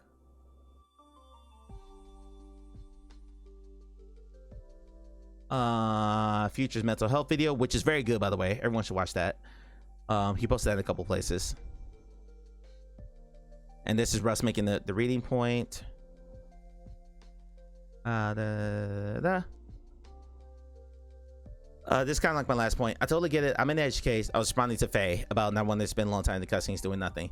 I'm in the edge case, having grown up playing RPGs my whole life. Cutscenes are just ingrained in my gamer brain as a part of the journey. But so many in VR, in part because of the proliferation of multiplayer games and roguelites and shooters, seem to be conditioned and prefer to be on the move all the time. There's nothing wrong with that. It's just figuring out how to balance that with telling a compelling story that isn't just an NPC or a voiceover or a radio info dumping you after every mission, which is what we bumped into with Titan Isles.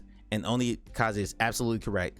Standing there watching a character just word vomit at you for 3 consecutive minutes with a bunch of like technical terms about the universe and all that you didn't really catch the first time. Like if you missed the first 2 missions of Titan Isles, you were completely lost on what the story is, because that's where you learn all this stuff. And then they're just, we found this about this and this character and this character at this place, and it's like, what? And the all go by in the blur and nothing really lands. That Ruse Magus has a cutscene just before the final mission that I found absolutely riveting, but it was nearly 20 minutes long, and I saw complaints about that elsewhere. I loved Ruse Magus. I thought some of the dungeons were repetitive, but I thought the story it told was fantastic.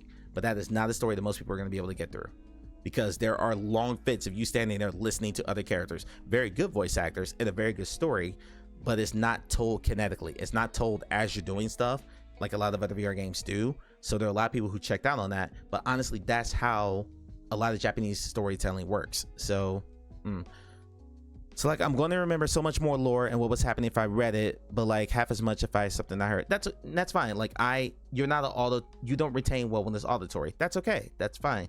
To me, like the delivery and the tone of what is said is just as important as the actual words. Like we go through this all the time on the internet. Put a 1 in chat if you have misconstrued something someone said to you because it was over text or through a DM, and because they weren't saying it directly to you and you couldn't hear the tone in which they were saying it, you completely missed the meaning of it. I will absolutely put a 1 in that.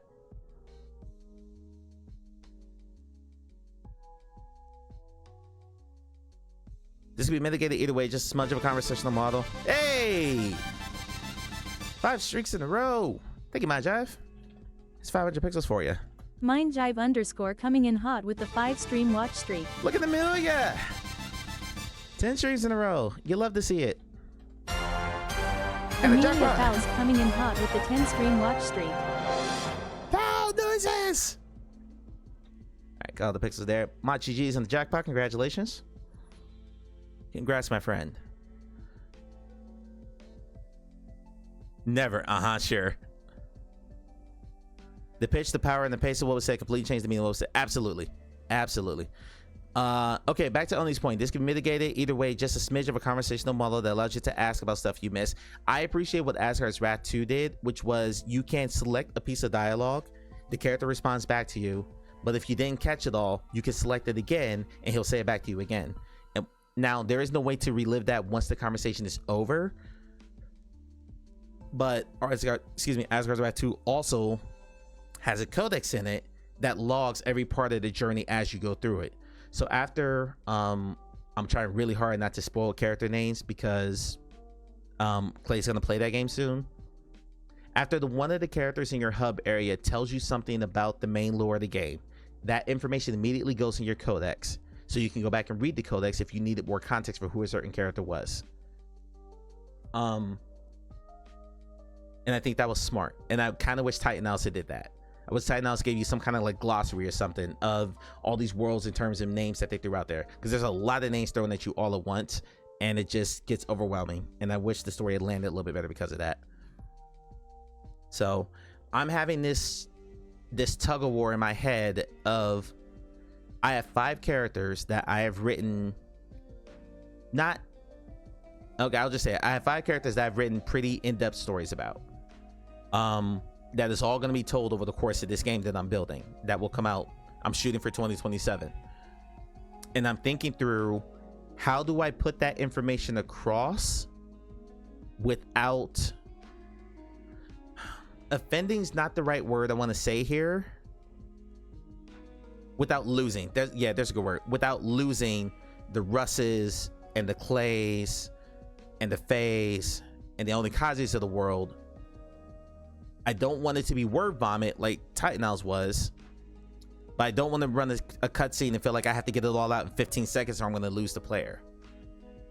And then there's another point here. Let me okay, last point, they're gonna hop in, but please, like, keep the conversation going. Early access, this stuff, this is all stuff I'm thinking about as I go through my game developer journey. Oh man, shut down. All right, darling, thank you, buddy. I'm unable to be offended.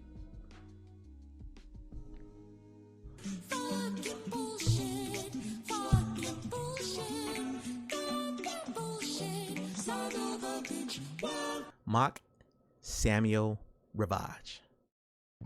Why you lying? Why the fuck you lying? Why you always lying? Oh my God. Explain to the class. Stop fucking lying. I do. There's some merit in this show and not telling. Oh, totally. But like, how can I put it? Am I robot? So I'm gonna read this last post, Russ, then, because it kind of gets into showing not telling.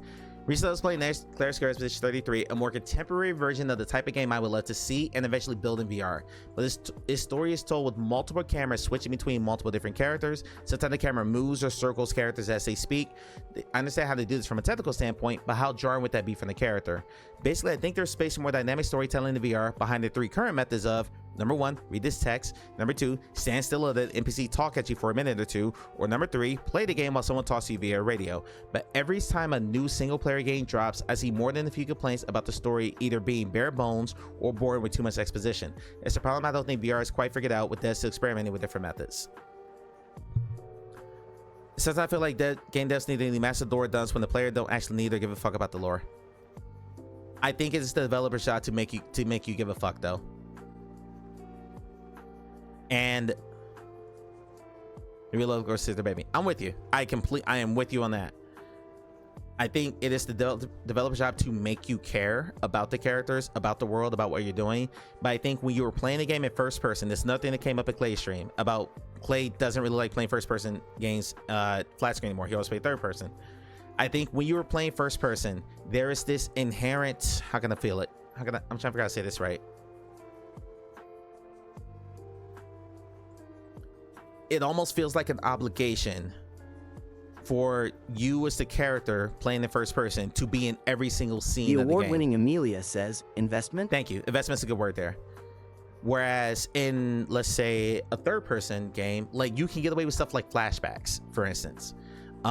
This Growing Chronos Alternate did flashbacks, but when they did the flashbacks, you took the place of another character in the flashback, so it was still you in first person in the flashback. I thought that was really creative, and it's something I've been thinking about too. But like, if I'm playing a third person game like a Persona or Clair Obscur or Final Fantasy or a Zelda game, like, you can hop back and forth between different characters. You can focus on different characters when they're speaking. You can do all these different things that you can't do when it's a first person game, because the player has to inherently always be the camera. And I think that's a weakness in that. And since most VR games are first person, that becomes a bit of a weakness in how effectively you can deliver a story. Whereas, say, Moss was a fairy tale, and whenever it had to deliver exposition to you, it just cut out of the game entirely, took you back to the library, and then your narrator started telling you through these animated pages. And I thought that was fantastic.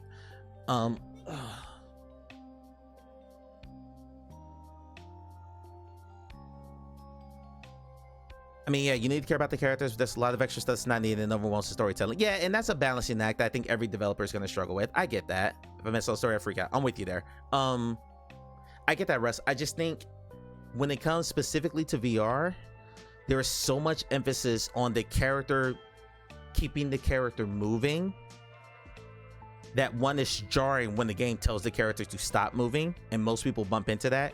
There are people who said they skipped all the dialogue scenes of Batman, so they want to get back to the action. There are people who said that the extended series of, like, the stretch that you spend in Blackgate during the day, they just rush right through those because they want to get back to being Batman. That's all they cared about. And I'm like, having played the other Arkham games, that's not what those games are about.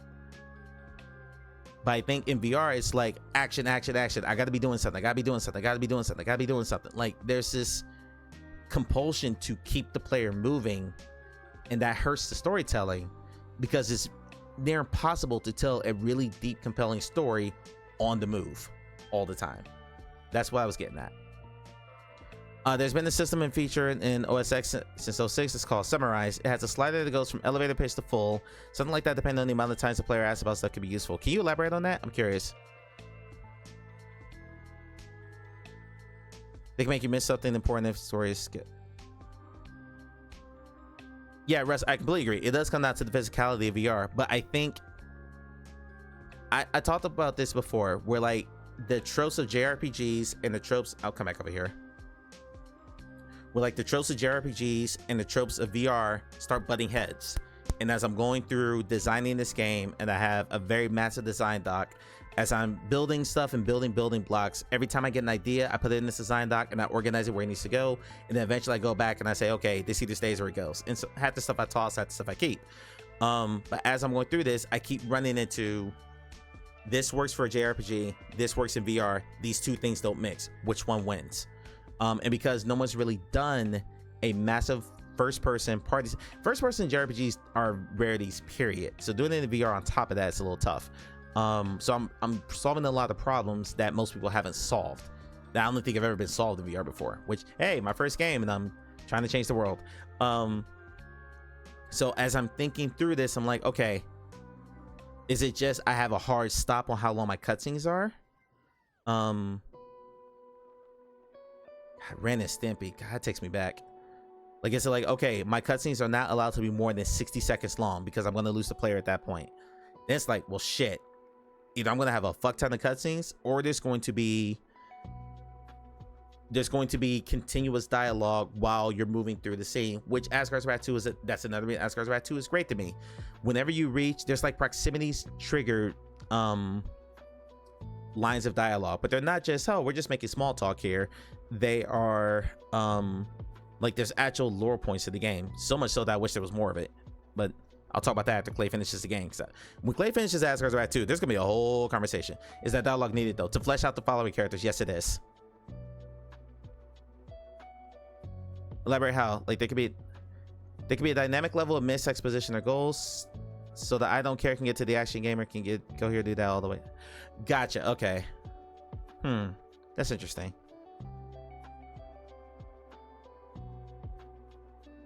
That's an interesting concept. Okay. Again, I kind of think Asgard's Wrath does this, because Asgard's Wrath will let you skip all the dialogue if you want, but the game still gives you very clear markers on what you're supposed to be doing next for your quest. It's like, okay, objective completed. You made it to this door. Now enter this temple. Okay, you made it to the temple. Now make it to the top of this floor. You made it to the top of the floor. Like, it very much is like stair steps you through what you need to be doing. And all the while, like right now I'm playing as Abraxas, the first character in the game, and I have my first follower, Sabira. Sabira will ask Abraxas a question about why does Abraxas hate God so much, and Abraxas will tell a little bit more about the fact that Sekhmet, the first guy you hunt down in Asgard's Wrath 2, Clay, ignore everything I'm saying, you don't hear this, Sekhmet killed his father. You learned this within like the first 10 minutes of the game, so I'm not spoiling anything here. And Abraxas' father's death at the hands of Sekhmet is driving his entire character depth. Everything he says plays into that. So yes, that's a very important piece of dialogue, but it happens while you're moving through a specific area, because there's something in that area that triggers Abraxas' memory and makes him make a comment, and Sabira asks him to elaborate on it. He's like, oh yeah, Sekhmet killed my father. It's not delivered that laissez, but that's... So yes, that dialogue is necessary to flesh out that character. And so you play as essentially 5 different characters in that game.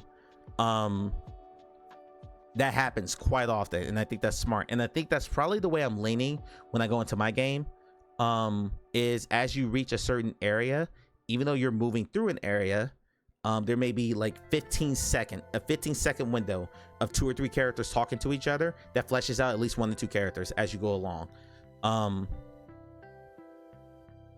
So that's kind of what I'm thinking, because what I do not want to do and what I refuse to do is how can I put it? The lore dump character. There were 2 of these in Titan Owls, and only Kazi and I both bumped into them. The character is just, here, let me tell you all this stuff about the world. Then you're gonna run off and run a mission and do a bunch of action where I'm not gonna talk to you for 20 minutes. And I'm gonna talk to you again. Like, no, don't do that. Don't do that. Zelda Breath of the Wild is guilty of this, and that's why I think Breath of the Wild is one of the weakest Zelda stories ever told. That's probably controversial for a lot of people, but I think open world games in general tend to suffer from this a little bit because those aren't linear games. So there's only so much control the developer has over how the story is delivered to you, because it depends on the order in which you tackle certain things. Whereas I really appreciate like Asgard's Wrath and like a Baldur's Gate 3, where there's a lot of stuff to do in every act, but you're still progressing in a somewhat linear fashion. So you're gonna get all the necessary bits, but if you go off the beaten path, you'll get extra bits on top of that. But you're never at any point, well, I take that back. There's points where you're sitting and watching cutscenes, but it's not like run a mission, big long cutscene, run a mission, big long cutscene, run a mission, big long cutscene. I think that can be something that I think can lose players in VR. So thank you for indulging me in that conversation. It's almost 9:30. I've been live damn near 2 hours. Let's go play No Man's Sky, but we're gonna keep the conversation going. So if you got anything else you want to say about this, feel free, keep it moving. The award-winning Amelia says, "Night all." No, we're not ending the stream. I'm gonna play No Man's Sky. Mock Ravage. I will tear apart all these works of art that disguise you. Hi. I'm making the final cut. It's down to the wire. So you'll be the spy and I'll be the liar. And I'll be the liar.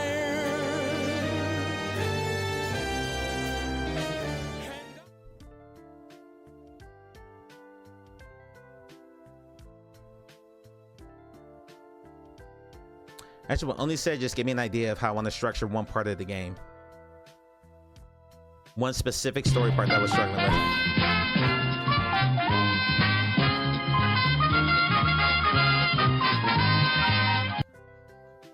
Everyone thank Faye for the pixels you're about to get.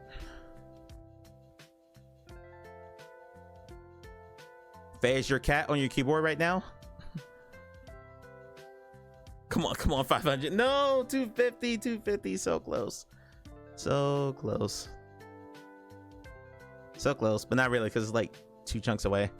All right, let's play No Man's Sky. But again, keep the conversation rolling, because I'm going to bring this back up when I'm back in VR, and after I get everything set up. There will be once I get into the game, there will be a portion that I'm going to have the 2-eye look, and the Steam VR thing is going to be on top. I have to get rid of it. How much happy hour's over? It already ended. All right, turned it back.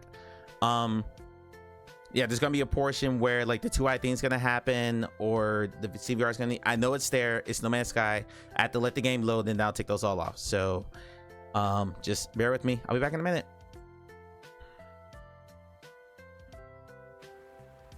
Perfect. All right, get Faye in there. Am I in there? I don't think I am. You take like 1 step backwards, you should be fine. 1 step backwards. Yep. And then duck your head. And then duck your head just a little bit. Perfect. Hold. Hold. Perfect. Thank you. Someone clip that, please. Exclamation point clip. Just so I can pull a screenshot of it later. Exclamation point clip, please. I'll take my shot.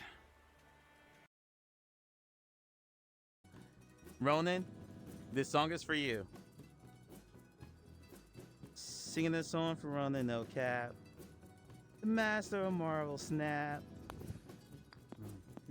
I got nothing else. Thank you. Flap, flap.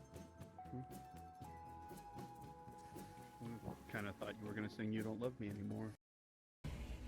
I'm waiting for Phenomena to come back from ads. Yo, this music's a pop. Oni says, "Oh, that's Russ."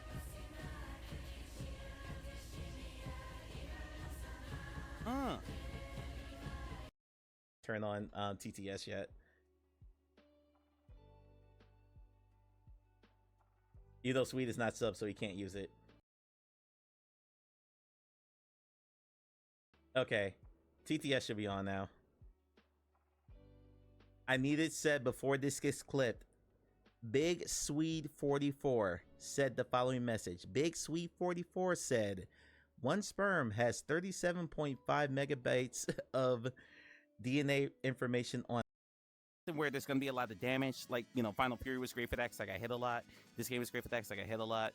If you're thinking about buying one of these, but you don't play games where you actually take a lot of damage, where you just kind of breeze through them, like, don't buy this to play Puzzling Places or like Tetris Effect, you know? It's going to be for high action games where there's a lot of damage being dealt and damage being taken. This suit's really, really awesome for that. If that's not really your jam, if you like more chill, more puzzle games, this doesn't hold a lot of value for you. It's a niche within a niche product, but it's very, very cool. I'll post a link to this in my Discord for those watching on Twitch. If you're watching on YouTube, I'll make sure there's a link in the description and in the pinned comment. But that's the best. I like it. I never thought I would want one of these, and I'm still not 100% sold on it because I don't play a lot of these types of games very often. But when I do play it, something like this is really, really awesome. So that's that. Yeah, I give up. I fought the boss for 20 minutes. I give up. The handle to reload too. Shotty, you have a short hottie? What? I'm gonna die. I'm gonna die, y'all. Hey, we should like stick together, right? Shouldn't that be a thing? Okay, I completely forgot about this, but there's generators over here that we gotta make sure. Wait, you forgot about the why are you running away? Oh, there we go. No, This is horrible leadership. I'm gonna die. There's a beam coming at me. I'm gonna die.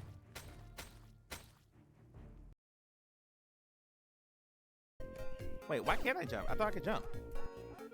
Maybe that's an ability I get. David, how many times do I have to tell you? I'm so sorry. I'll call you back. Okay. What else do I have? What else do I can't have? let you waste your childhood like that. No, Mom, no. No! I hope you realize I'm just watching over you. How could you? Hello, Mr. Anderson.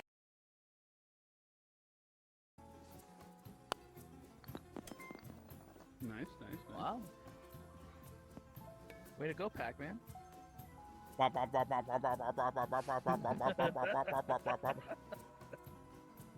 waka waka. Cable so I can continue. Reattaching that cable would be a very illogical thing to do. There we go. Oh, you were looking for me.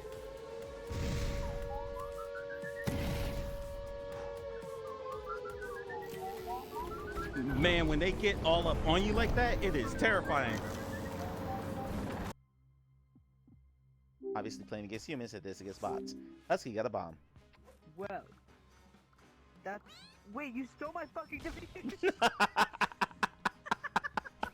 didn't even realize that. Do me a favor. Husky, pay attention.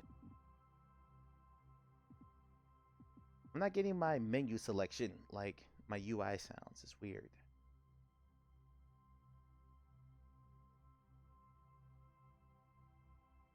And get my straps back on. Gotta strap it on. That strap on my controller. That there's no good way of me saying that. So we're just gonna ignore that I said that. We're just gonna keep. Okay, so forgot to take my lens cap off. Good job, Mike. Potato. Is that confirmed you can hear me though? While I remove the lens cap from. Yeah, I know. I know, Mock. Hold on.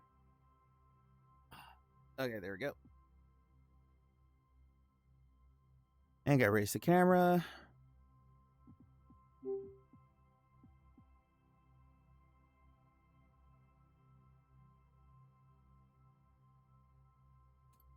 All right, so I'm thinking about this storytelling stuff because mainly for the villain of the game.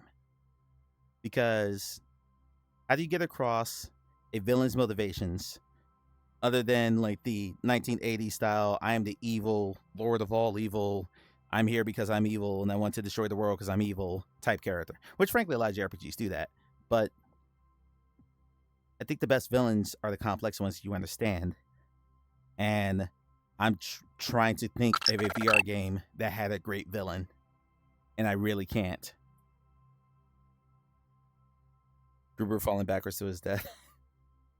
Yeah, but I mean, Alan Rickman had more lines in that movie than Alan Rickman has the second most lines in that movie next to Bruce Willis. Like, they did a lot of work fleshing out that character. It's Bruce Willis, Alan Rickman, and Reginald Vale Johnson, the cop. I'm incapable of understanding the evil. Yep, you know what I meant, only understanding the character's motivations, even if you don't agree with them. Like, you're not going to get that across if your character barely speaks. And, yeah. No, it's just something I'm thinking about a lot as I figure out how I'm going to structure my game, because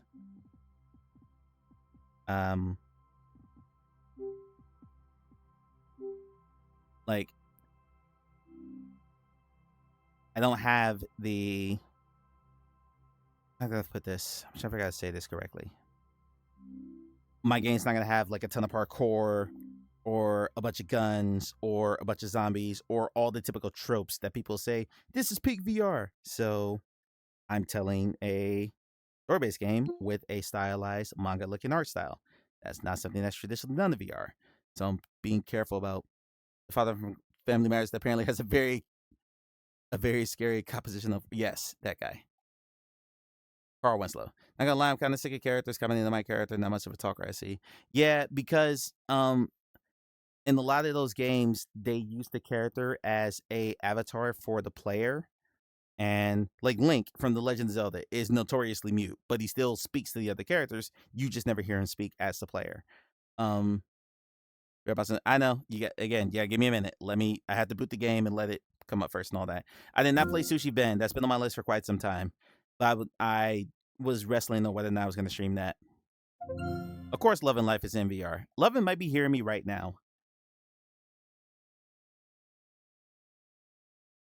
But yeah, you're going to get the two-eyed fish look in a minute too. Just got to let me get everything up, and then I'll get it all fixed. By the way, all the other haptics, which is what I'm using for the vest right now, ensures that I am never playing another game without this vest on. Ever. Okay, so now let's see if it's going to do the stupid... Mock, please stop. Now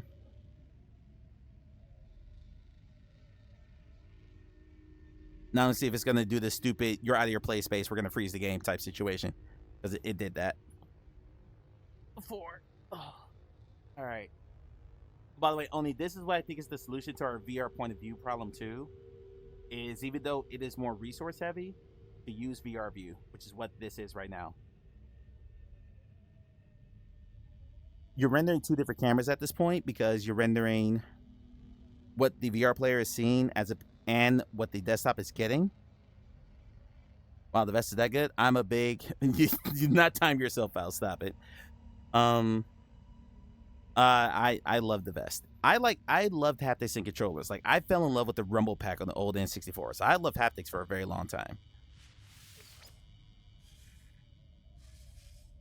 Who was it, Russ? Was it you that told me I should play the Expedition on a new save? Even though I have to do the opening part first? Like, isn't there a way... I'm not sure if Russ is here right now. She hasn't typed in chat in a while. Is there a way to just launch the Expedition from a new save?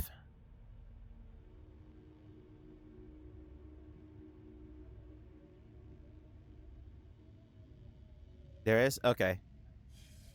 Because you and Croy both got me a little paranoid about keeping my save intact. I have nearly 200 hours invested in this one save after the 100 hours I invested in my old save. So just hit new game. Let's see if we can figure this out. New game. Oh, there we go. Expedition. Perfect. Easy. Cool. All right, we'll do this. And then you said I can merge it back into my old save, right? That's what I want to do. All right, Mock. Thanks for hanging out, man. Have a great night. Mouth hugs, you too, buddy. Mwah. I would put my mouth all over my camera if I could, but I'm afraid I'll break the game if I do.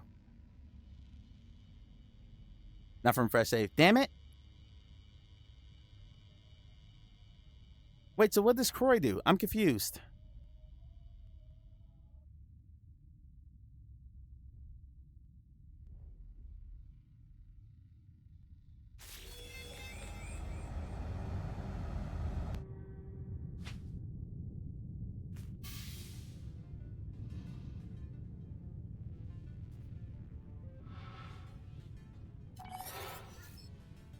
But will I get every reward transferred over?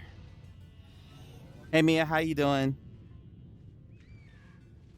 It does main save. Okay, so go to my main save. Okay, so... Oops, sorry.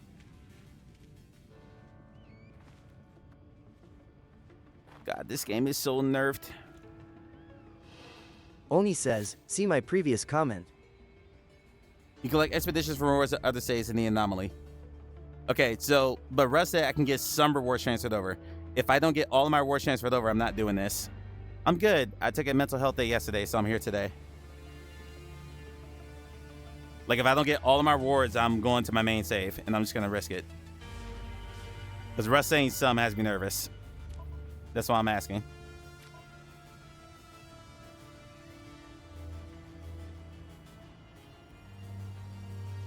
Yeah, so before I even start this, I am just clarifying. It's just in the phase once. Oh, no. I want everything. That to me is a waste of time. So, load the full save. Cementier Stulos. Lorescu Dual YK Futfa Juan. Etzirushu Zobin. Liberadam Ibits. Atrimuset Ajin. Ujurin Rikat Taud. Rizahav Aij Ozuo. Gisam Komu Wagong. What's in that's what I'm doing. This say should launch me in the anomaly actually, because I just clashed.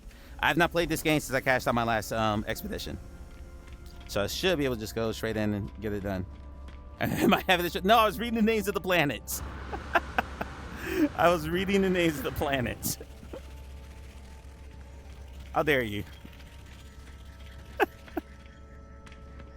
See, what we saw in the trailer and what you're seeing here, which I'm hoping this is all coming through. I wish the game looked as good as it does in the trailer. I cannot afford a 5090.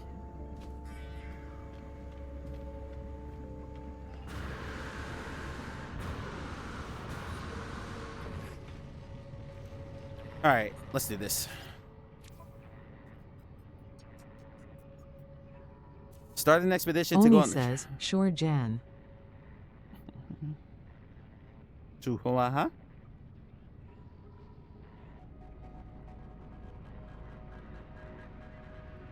It's doing that stupid selection thing glitch again that Corey told me about.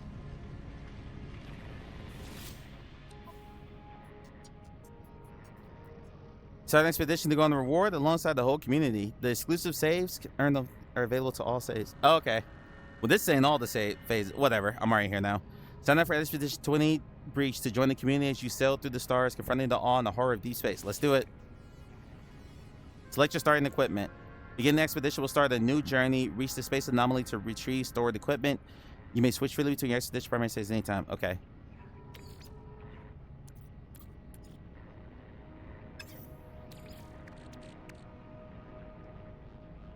Okay, so the stuff that I always have trouble with is fuel.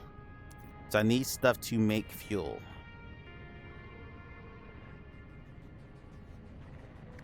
So we need antimatter.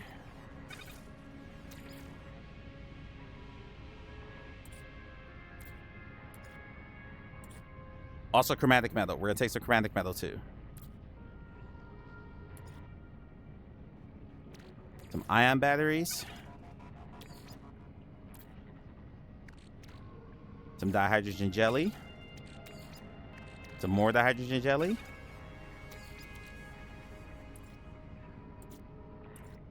A chromatic metal.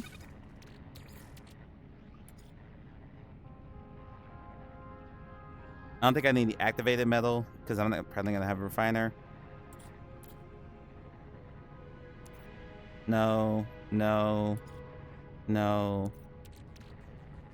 Okay, that's it for the freighter. Let's go to the starship. Not a lot there.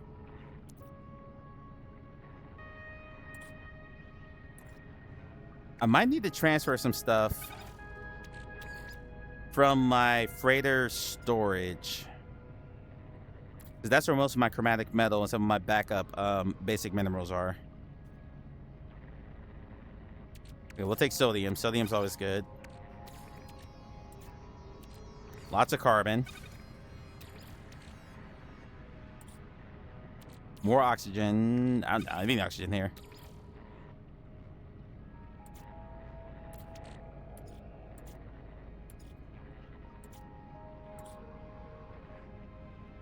Oh, the haptic suit is steadily rumbling as I do this, and I love it. It's actually soothing. It's like massaging my chest. Dioxide. What do I need? Dioxide's for cold. I need that. Dihydrogen. I've got. I'll take some of that. Take all the basic minerals. This will just save me from like mindless farming, which is my least favorite thing to do in this game. I need more ferrite dust than that. I might need to... Yeah, I think I'm going to have to go to my freighter.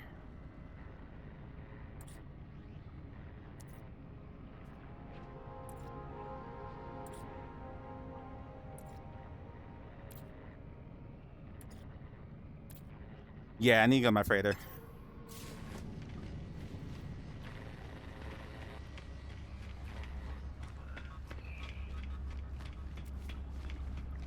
I'm gonna run to my freighter real quick.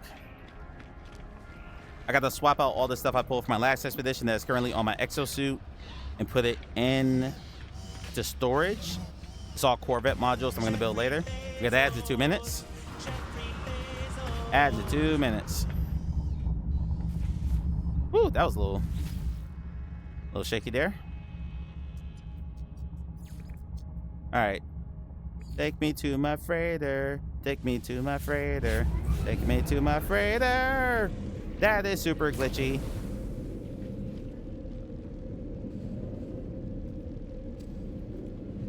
Whoa, whoa, whoa, whoa, whoa. Let me let everything load in.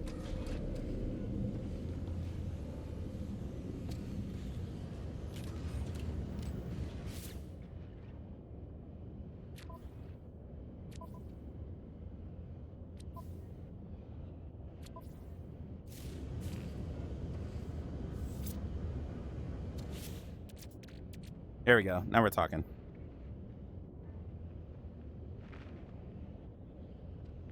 Okay, condensed carbon I'll take.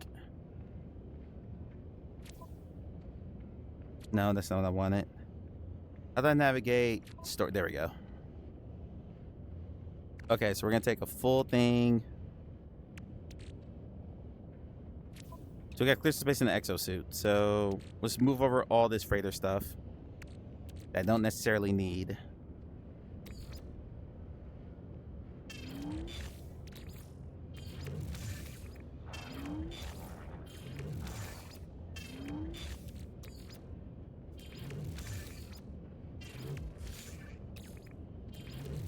So one of my least favorite things to do in an expedition, one of the things I think slows you down, is farming a bunch of stuff that you already had from your primary save in an expedition.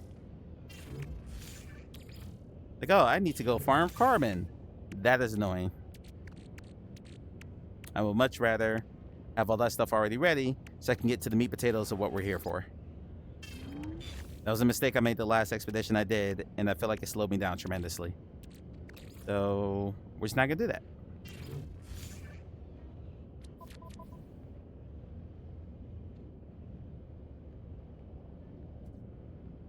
Oh, my hand is shaking so much, but okay.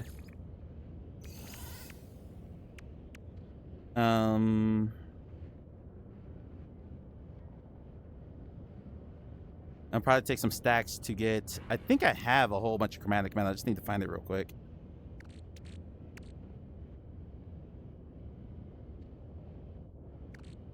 I want to turn off the haptic vest for a bit because it was making my arm shake. I'll try and do this. Okay, that is a full... We're going to take 2 full stacks of chromatic metal. Perfect. Every day's great and you're too nice. I'll see you in a minute, folks, when you're back from the ads. I'm just loading up for the expedition, so nothing really being missed here.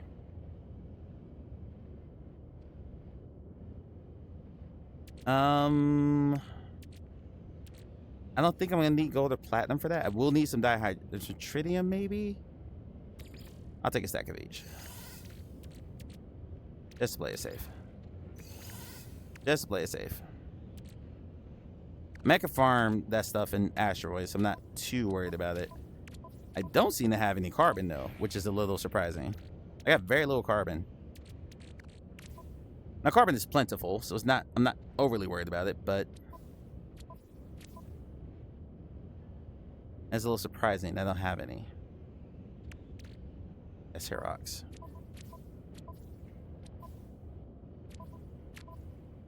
Huh. And none there. None there. Yeah, I would like any carbon. Unless I already moved it over to my stack, which is what I probably did.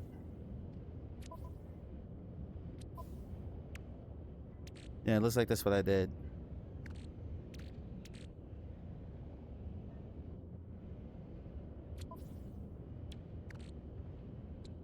That's condensed carbon.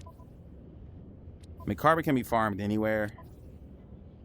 I'm not overly worried about it. Just make sure I didn't miss it anywhere. Oxygen I already got a full stack of. I'll move that over to suit just in case. Oop. Russ, did you start this expedition yet?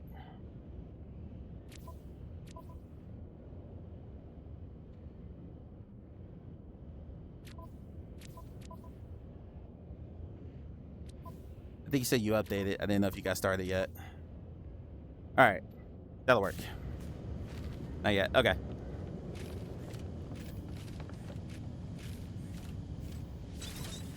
Let's save. All right. We're back. I wish there was a way to go to the anomaly from my freighter without having to get into my ship to do it. That'd be nice too. I mean, nice little quality of life update. I wish we had. Oh, wait. This is my Corvette save, so I should... Yeah, it's over there. Wow, okay. That was weird.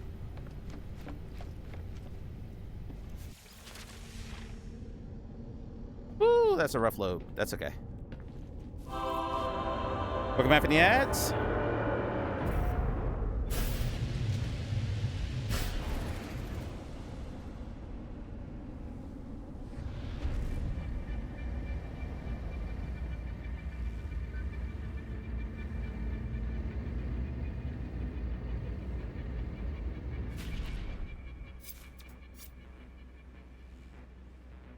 Oh, Russ, you're missing the fun, though.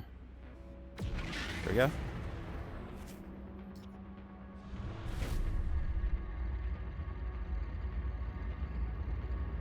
Pop in here. I don't think I've touched this Corvette since I first built it, and I've got some new modules I can add to it now to make it maneuver a little bit better. Back, we're still working. Oh, you're working out right now? Hey, you at the game? I hope someone gets that Simpsons reference. Every minute's invested next for this, so stop having someone to run them with. Ah, I gotcha. Who'd you use to run them with?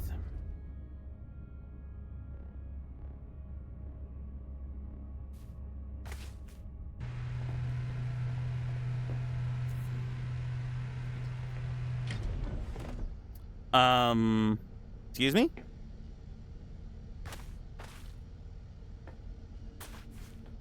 This doesn't look right. I'm in the anomaly.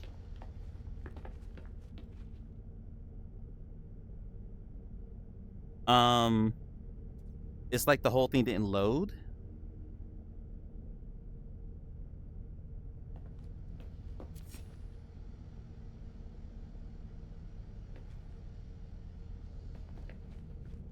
The hell? What do I do here? See, then his computer blow up and discover nature. Oh, okay. Russ, you ever seen this before? I know you don't play a lot in VR. You ever seen this before where, like, this all just doesn't load? I'm going to exit and just re-enter. So that was a pretty rough scene load. So maybe it just didn't load correctly.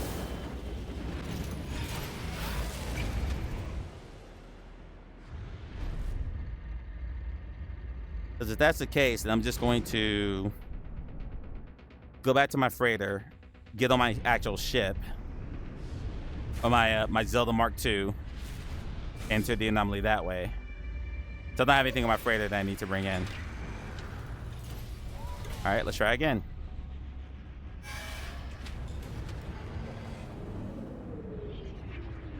Oh, everything's still blue.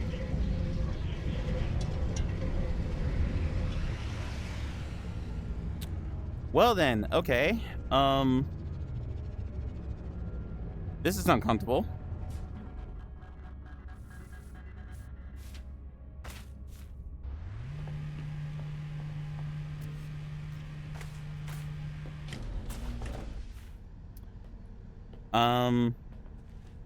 I'm not comfortable with this. I say right when I got off my freighter, so I'm okay. This doesn't look like the anomaly at all. Why does it say begin new?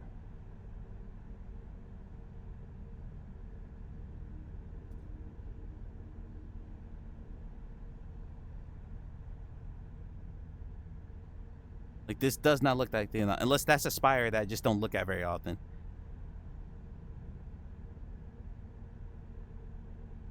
Russ, am I tripping? I think I'm... Or is the game just glitching out on me? It's very possible. Stabby one says it's completely bugged. Yeah, okay. I thought so too. All right. Okay, so we're going to switch ships. We're going to go back to my freighter and we're going to switch ships.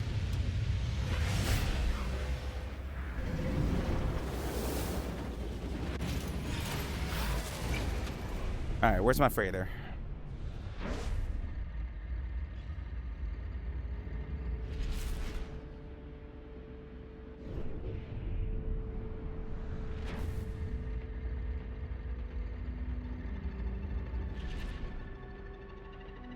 I wonder if Corey ran into this too, because Corey started this expedition before he went live, so he was already halfway through it by the time he went live. So I wonder if he Stabby one bumped into this says, too. you're definitely in the anomaly, but exactly how much of it is there? Yeah, and I don't want to like fall through I don't want to fall through the geography, you know? Where are the landing pads for the Corvettes?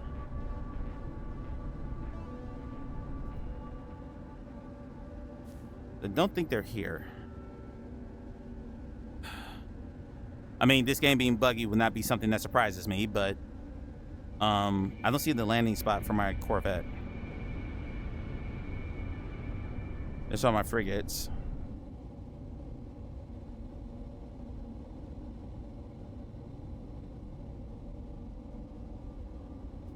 Your split says for you game.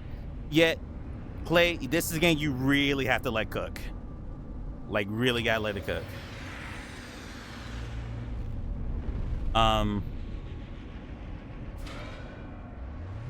Because it starts as a pretty hardcore survival game. And you gotta let it, you gotta give it time to like open up. Like, actually you'll run it with Asgard's Wrath 2 as well. Like, Asgard's Wrath 2 takes its time and then it opens up down the line. Can I switch ships? While I'm in my,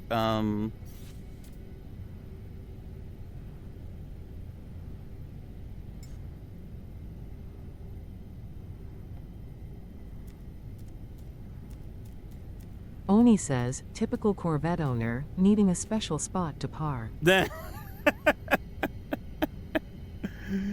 Yeah, you're right. Yeah, that's all I'll say, Clay. Just let the game cook. But I think you really will enjoy this as a for you game. I think the campaign is actually quite good. There we go. Switch stock ship. Summon Zelda.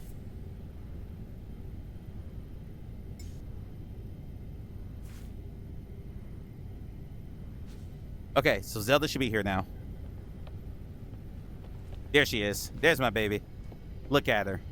There's not a ship in the game that looks like this ship. Completely original. The Zelda Mark II. I miss you, baby. Mwah. I miss you.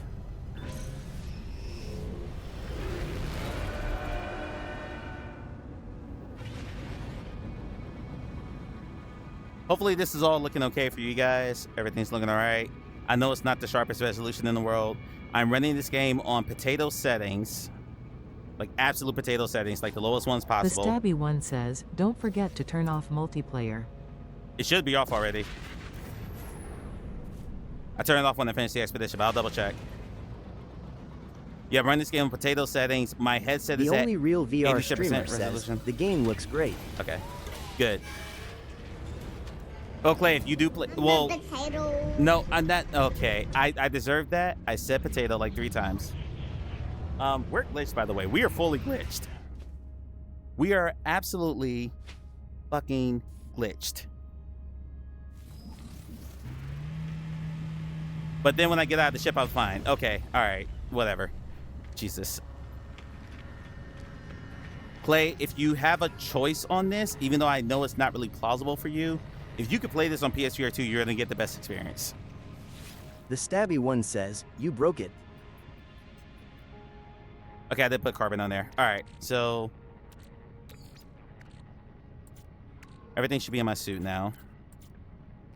All right, so more oxygen, some gold,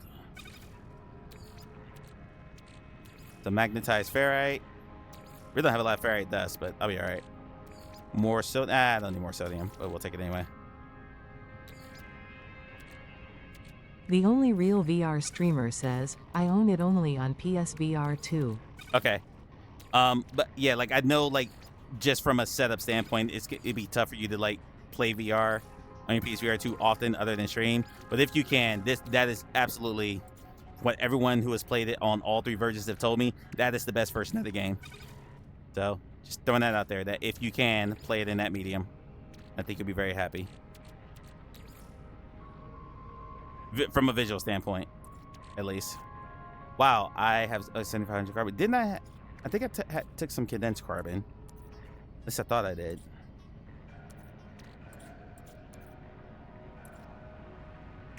Ooh, warp cells. There we go. Yeah, we need those. Launch fuel.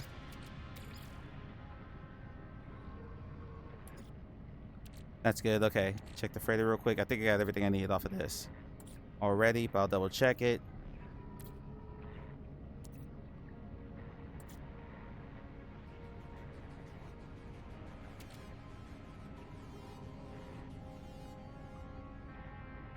Hypercore warp, it's at, hold on. Okay, yeah, I need that for hyperdrive. Yep, that's perfect. Okay. Take that. I think that should be okay. I'm not going to start with this right away. I have to get to the anomaly to unlock this stuff. But this should put me on a pretty good path to get started. All right, let's do it. Begin the expedition will start a new journey and place you upon an unknown world. Reach the space anomaly to retrieve stored equipment. You may switch freely between your expedition and primary saves at any time. Do you wish to continue? Absolutely. Let's do it. Clay, it's nice to have you around. I know we stream, we overlap, so I know you don't get to hang out here too often, so. Wednesday streams will not be a regular thing. I do miss my Tuesdays already, but uh-oh. Thanks, screen. The only real VR streamer says, Russ, I'm not a poser. VR all the way.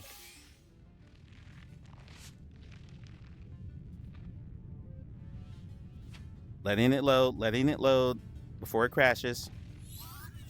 Okay. Join the communities you sail through the stars, confronting the awe and horrors of deep space. Complete milestones to earn new equipment.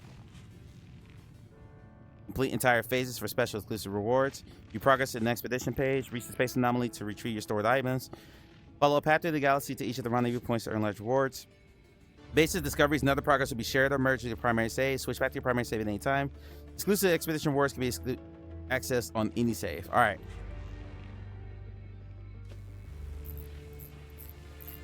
Select the crew awaken milestone to start your journey. Okay.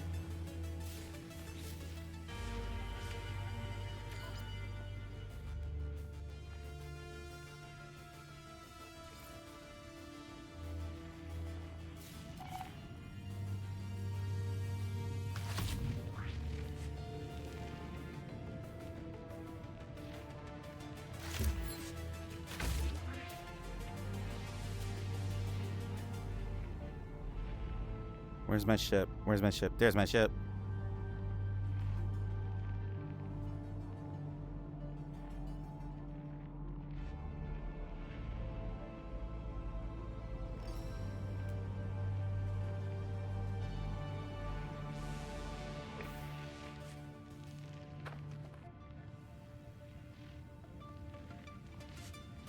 You need to be farming nanites to get your shit for the anomaly. I wish I didn't known that. Okay, that's fine. That's fine. Rush just reminded me to make sure multiplayer is turned off, so we're gonna do that real quick. Yep, multiplayer is disabled. We're good. I don't want anyone to join my group. We'll say friends only. We'll say invite only.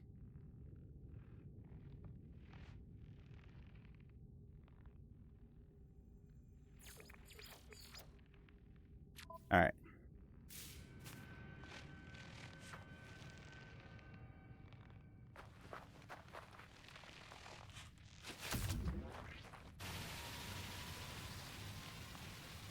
The only real VR streamer says, what I might do, is stream this in your Discord at live open bot.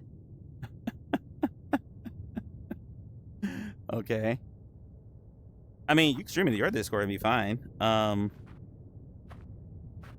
I don't know how you pulled it off in Discord when you're on PSVR 2. Wait, does PSVR 2 have native Discord integration? Or PS5, I guess I mean? Okay, my ship's over there. I kind of don't want to fall that far. But I guess I'll just make sure I thrust before I hit the ground. There we go.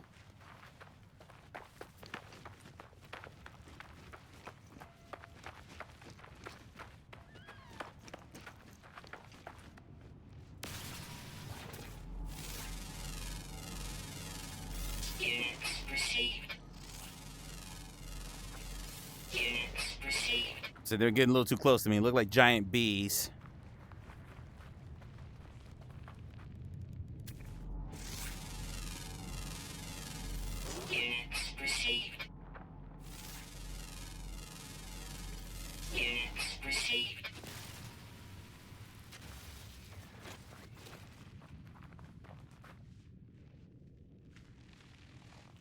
And more VR hands. Gotcha. Okay. Yeah, get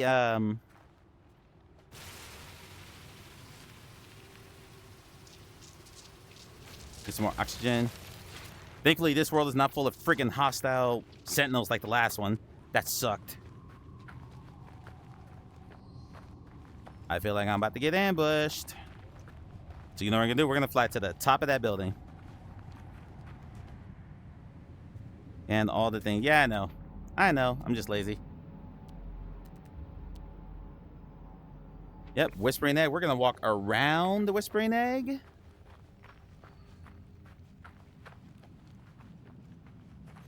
And I feel like... I forgot what I was going to say. Oh. I mean, the PS2 still, to this day, is the best-selling gaming console ever made. So it really was, like, an incredible piece of tech. Here we go. Restart ship. Now let's see how badly... That's not good. Hold on.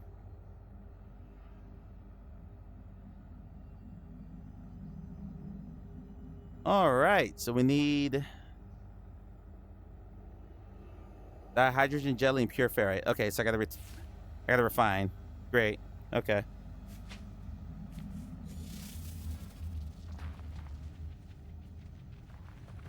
Well, since we're here, and I gotta refine for a minute.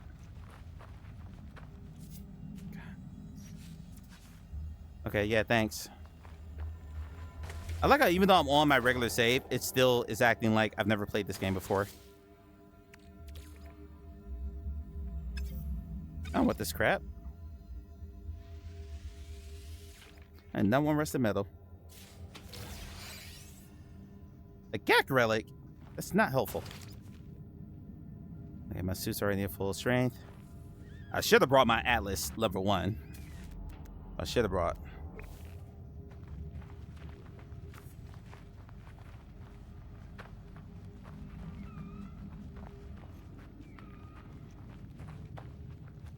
I gotta be really careful not to shoot any of these eggs. If I shoot any of these eggs, I'm gonna be swarmed by creatures. Sure, they have Discord integration though. Yeah, but like, man, the freaking game lineup that system had, it's really freaking incredible. Yo, there's like...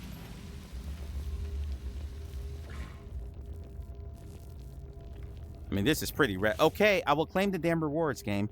I am turning the haptic suit off. It is a little aggressive, and I haven't figured out how to turn down the intensity of all the other haptics yet. There we go. Ooh, Starship launch fuel. We'll take that. Forsaken terminal. We'll do that in a minute.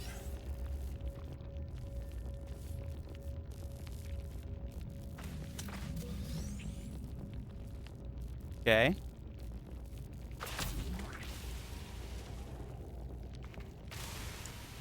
I mean, it's not letting me shoot it, but I feel like that's a hazardous lure. Yeah, Oni it is. says, Mike's overstimulated everybody. Yeah. I tried to kill it. It won't let me hit it. Let me hit it.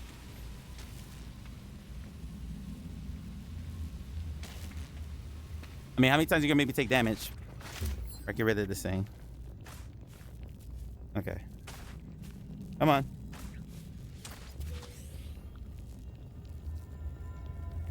Ah, the jank.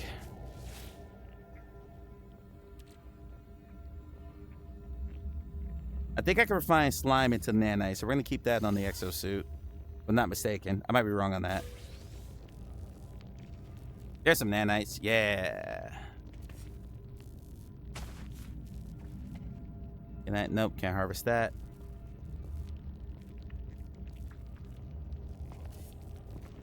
All right, so we're gonna need to build a refiner, a portable refiner. We're gonna need to refine some ferrite dust into pure ferrite because I didn't have any pure ferrite. Shit, wait, do I have any on my suit? I bet I don't. Start me with 1. Awesome. Okay, so I need ferrite dust.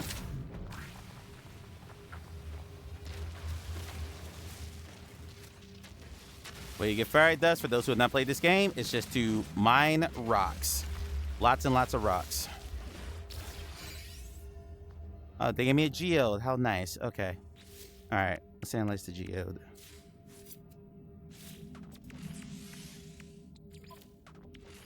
Component repaired. Yep, that's not the whole thing, though. I know I need ferrite dust. Wait, I'm sorry. Was it pure ferrite? Pure ferrite. 50 pure ferrite. Okay, yep, gotcha. Where's the geode I just got? There we go. Analyze the geode. Hey, pure ferrite. Sweet. Okay. No refining necessary. Excellent. Component repaired. All right, problem solved.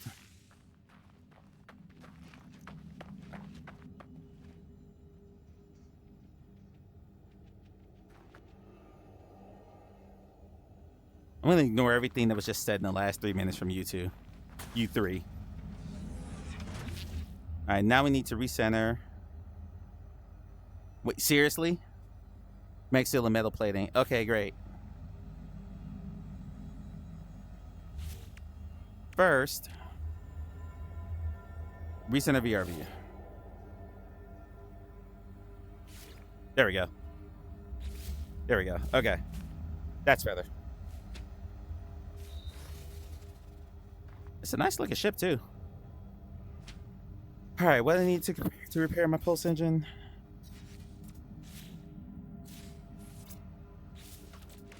As you can tell, I don't play this game in VR very often.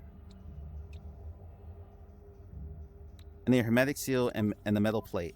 Okay, so let's forge a hermetic seal. We can make it right now. A plate. What do we need for a plate? More ferrite dust. All right.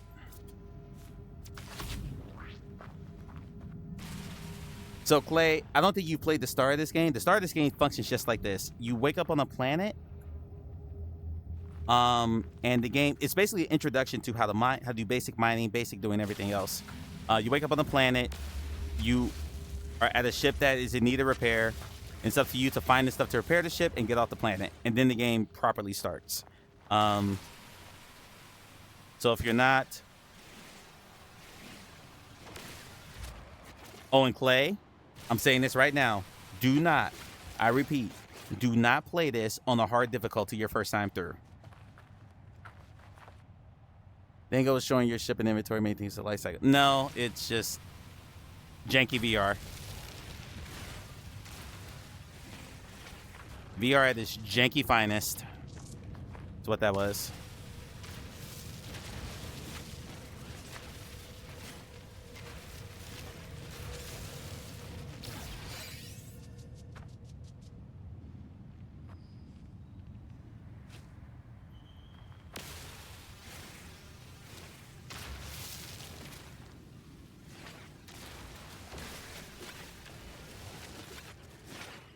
That's probably enough.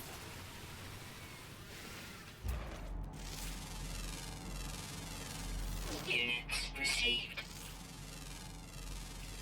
Units received. Get some units real quick before we get... All right. That should be enough to make a metal plate.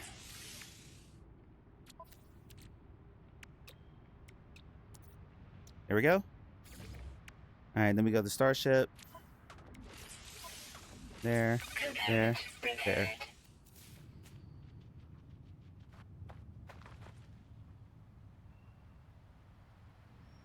Yeah, but y'all don't know Clay like I know Clay.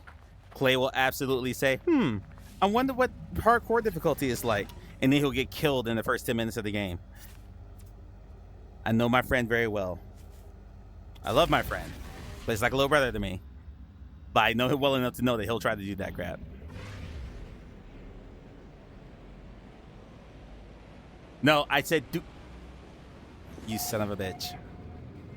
All right, start by Hello Game. Wings in Dark complete. New expedition rewards available. Great. Now what? What's next? Whoa! Freeze. All right, so we're going to hover in the planet. We're going to get our expedition reward real quick. Well, I don't have chromatic metal. I got to go to the anomaly first to get it.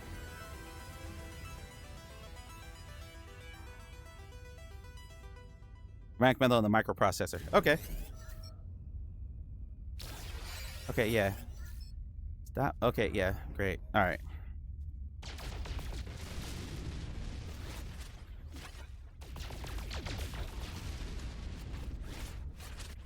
The only real VR streamer says, not only will I die in the first 10 minutes, I also won't lower the difficulty either. No, that's not Clay rules. So everything I just said to Clay is going to deliberately ignore. And you want to know why? Because our friend the Broadwalk will play this game. She'll play it on the hardest difficulty. And she'll crash out and struggle through it. And Clay will be like, ooh, I want some of that. They are peas in the pod, those two. Those are the real siblings. Even though she is an Asian woman who lives in Singapore, he's a black island boy from New York. They are absolutely siblings. They are gaming siblings. It is hilarious watching them just fuel each other's addictions. I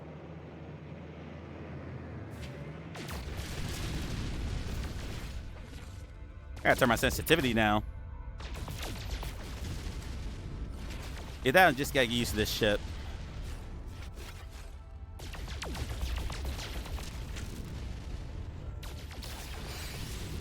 I just thought about this. I can't refine any of this stuff into chromatic metal. It's gotta be like planet metals, like copper. So I'm kind of wasting my time in this. So we're gonna analyze those clusters and get those broken up. And then we're gonna keep it moving.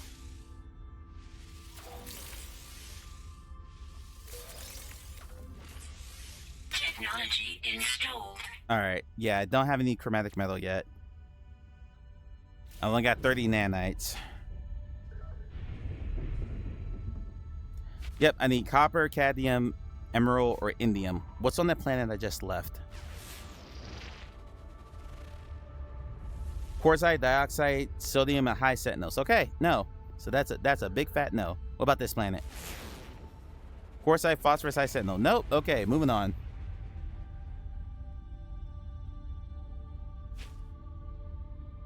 Never did the living ship quest or the sentinel. I did not do the living ship, and I kind of regret that one because that looked pretty cool. That one looked pretty cool. All right, so What happens if I summon the anomaly? Russ said I was gonna need some. Oh, I can't yet.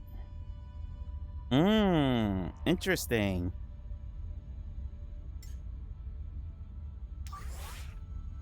Technology recharge. Technology recharge. I can't summon the anomaly yet? That's interesting.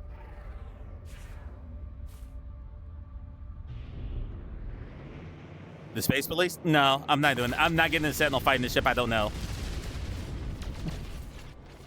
No, he can learn that for himself.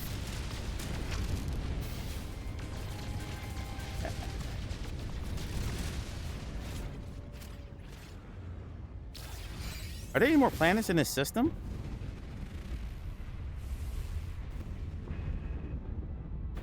So that's just the one planet.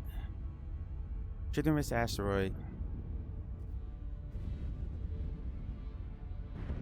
Looks like there's more. I just gotta get past this. But I can't pulse yet, I don't think.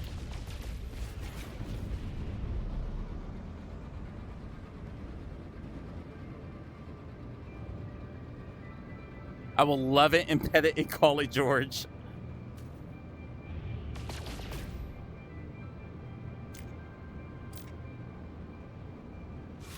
Trying to remember how to engage my hyperdrive. There we go. Pulse it. Let's just pulse for a bit.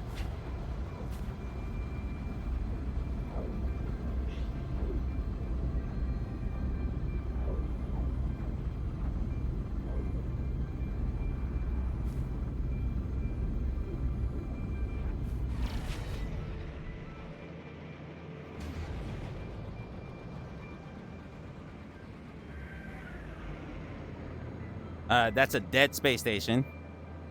Not great, but we'll go there first.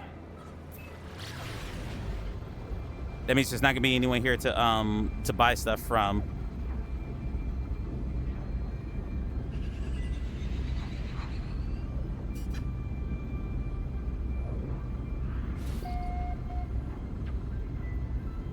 I don't want to enter the atmosphere. I want to go to the space station. There we go.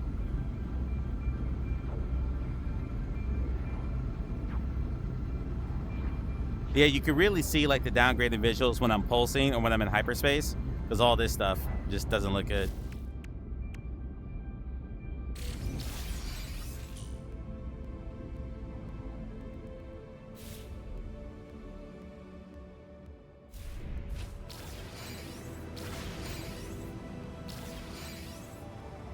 Yeah, this is a dead space station. No one's gonna be here. We'll see if there's anything I can buy from the terminal.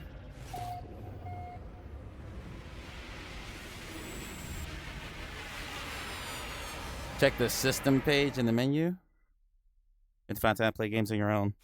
Well, Clay, you have 50 million hobbies, and I love you, buddy, but there's only so many hours in a day. So, you know, something's got to give if you want to play games by yourself.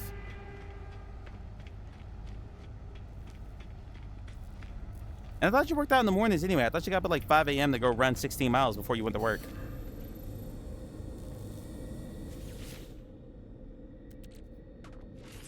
Is it free?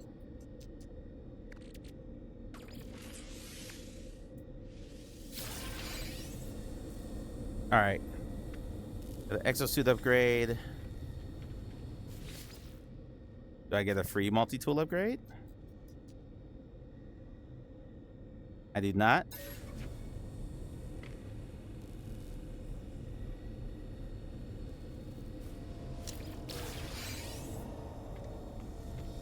I haven't even looked at my objectives yet.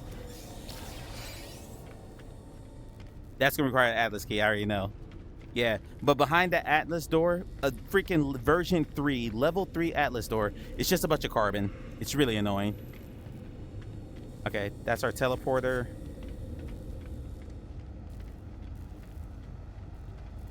I can leave 6.5 miles. Oh, I'm so sorry. Rough life for you.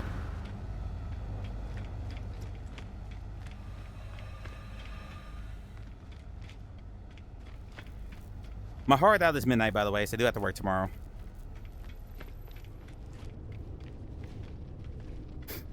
It's around 11:30. I'm gonna have to get the time warning. I got like an hour before I even get there. Oh, you can do 6 more miles. Okay, I thought you meant like on a daily basis. You meant period. Okay. Buy for 27,000 units? No shot.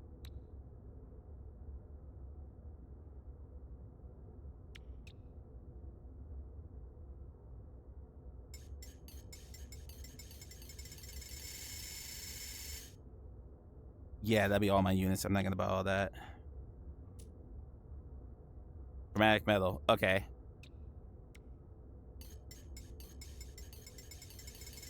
Yep, can't afford all that. Can't remember how many I needed. How many do I need?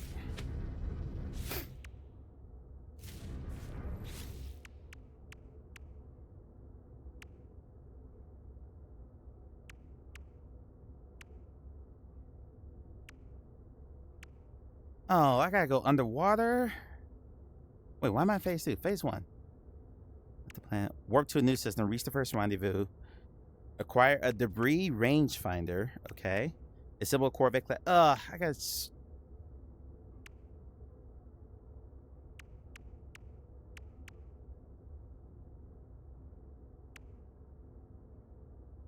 Okay.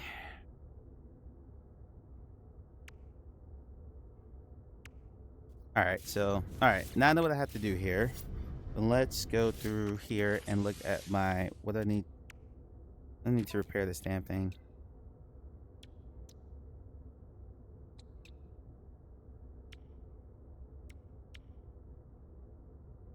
$125 and 5 microprocessors. Can I forge the microprocessors now? Or craft them, I mean. No, I need chromatic. I need 40 chromatic metal for a microprocessor. So that's 200 chromatic metal right there. What about carbon nanotube? And 50 carbon. Okay, I can find carbon anywhere. I'm not worried about that.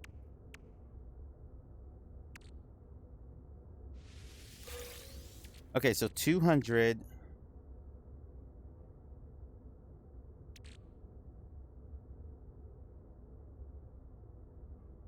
I need 200 chromatic metal. Plus however much I need for the actual module. 125. So 325 chromatic metal. Okay. 325 chromatic metal. How much can I afford here? Because I'm not buying those microprocessors. F that.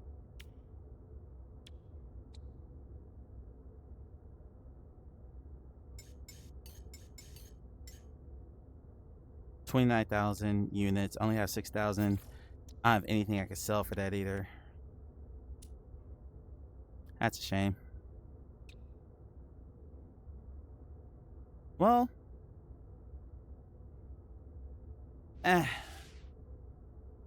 mean, I'm gonna need that when I warp.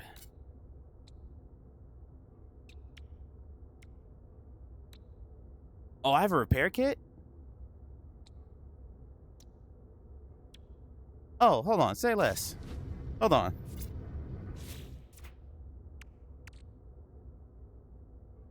If I have a repair kit, can I not apply it to this?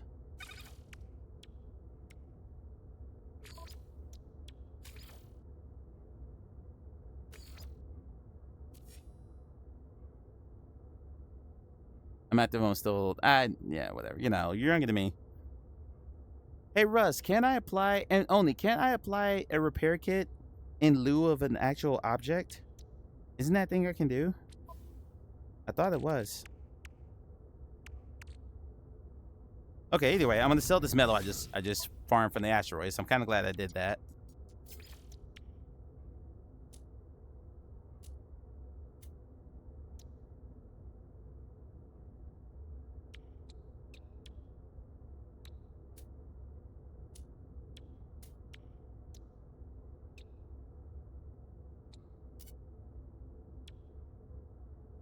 All right, so sell all the silver.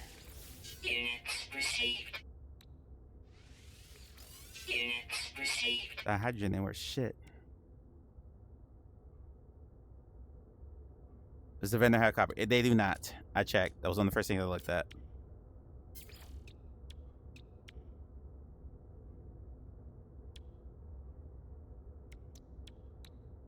but I can buy 240 micro.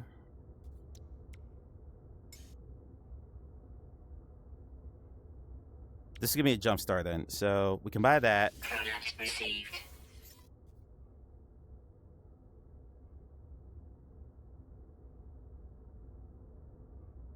Carbon nanotube I need for something I can't remember.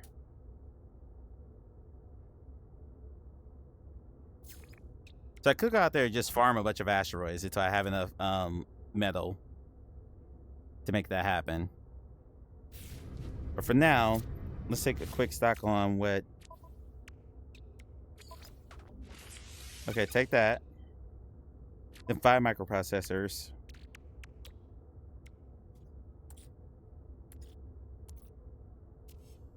How much sleep is everyone usually getting these days? About 4 hours a night for me. 3 to 4 hours a night. So you gotta buy the shit, that stuff you need. Yeah, there's none here because this is a dead space station. This is a dead system only. So the only way to get to a new system, well, I could just warp from now. What I could do.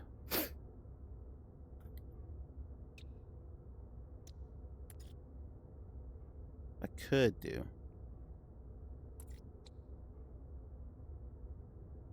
Oh shit, okay. Oh, I need 5 carbon nanotubes. And those are expensive.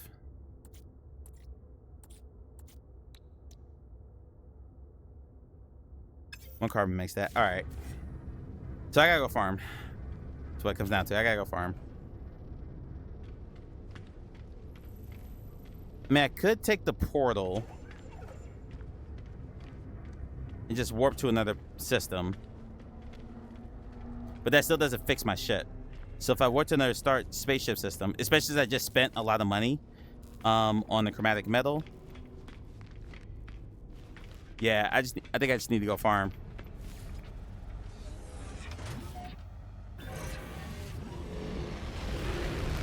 Yeah, no worries. I mean, Clay, you're not good. Let's be clear. It's not good that you're not getting that much sleep, but yeah, we're all pretty bad here. Hi, Magoo. Magoo, look at woo. How you doing? You at work? Magoo, you working right now?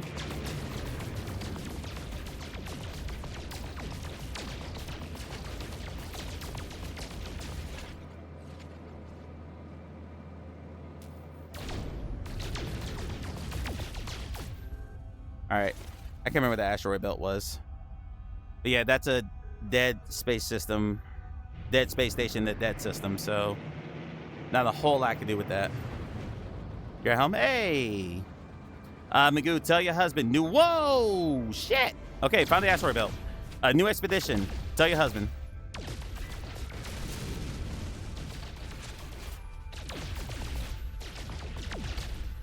Wow. There we go.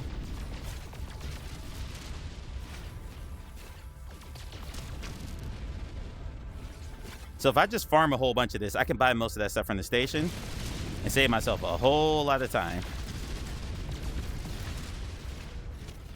But there's not a lot here that are giving me... Okay, so all the silver ones are tritium. Tritium is the cheapest shit. Which one is this? That was gold. Okay. Got to farm gold asteroids.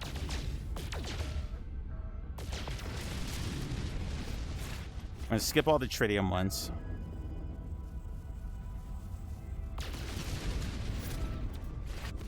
Yeah, that was tritium. Your device is alright. Do you think, Clay? Woo-hoo. Yes. You still Mr. Magoo? I hope he's well. Magoo, how's your week been so far? I took myself a little mental health day yesterday. I was on the struggle bus a bit, and not something I need to like talk to anyone about. It's just in my own feelings, and kind of needed to just take a day for myself. So didn't stream yesterday, so here we are today, making up for lost time.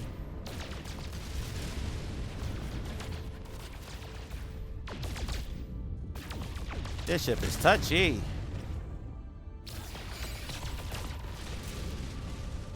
So we're just gonna farm until we have enough money to afford all that stuff. Just farming asteroids and then selling it. Feels like the way to go, as opposed to, I guess, gold. Gold's the good stuff. We want the gold. Tritium, you don't get a lot of money for. Silver, you do okay, but gold is the stuff you want. What the hell is that thing? I don't know what that is, and I don't want to know what that is. More silver. I don't know what those things are, but I am not trying to be near them. Picked up a shift this week and last week, so just had 3 days off to the usual 4. Woo! But good, we were having a whole conversation earlier about unhealthy sleeping habits in this stream. Would you say you have healthy sleeping habits? Magoo works third shift for people who don't know. She's a third shift nurse.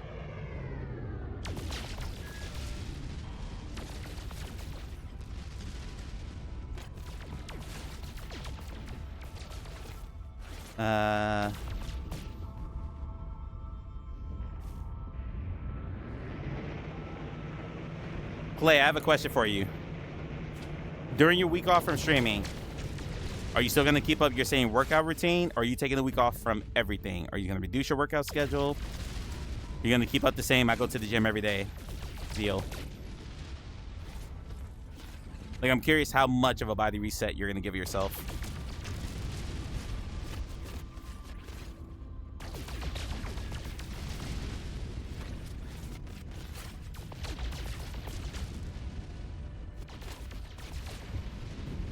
All right, we'll check our levels here in a second. See where we're at. We need a lot of money to buy all that stuff to get out of this system. And I didn't see a planet in the immediate area that had copper or any of the metals I needed, indium, so on and so forth. The only one was there was quartzite. And I don't know if quartzite can make chromatic metal. Unfortunately, you're addicted to moving your body. Gotcha. And it's just like, yeah, like, you know, go hit the treadmill or just doing like a brisk 2-mile run or something like that. But I mean, have you signed up for a half yet? Or are you just training for a half that you haven't signed up for yet? Or are you just conditioning your body right now?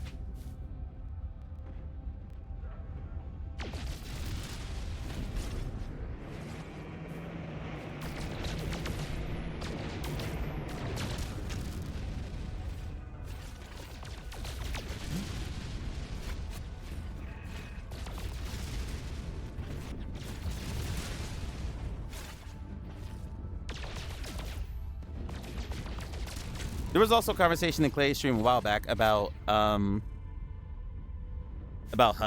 and how much is too much HUD. This game has too much HUD. I don't think anyone would ever argue this game has too much HUD for a VR game. There's so much HUD in this game. It's kind of ridiculous.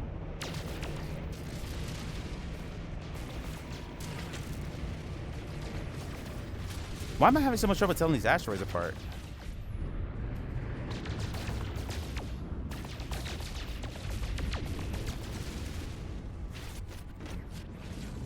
All right, let's check our inventory now.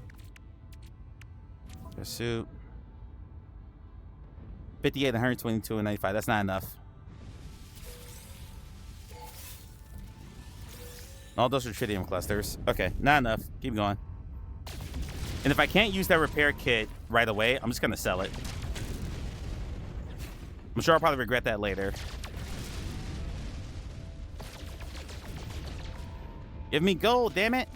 Stop giving me tritium. Normally I could tell these asteroids apart, but this one just looks different. So we're going to try to get phase 1 done tonight. I don't think I want to do the entire expo on stream. I just kind of want to get it started. I do like to show off this game. But a lot of expeditions tend to be a little grind festy.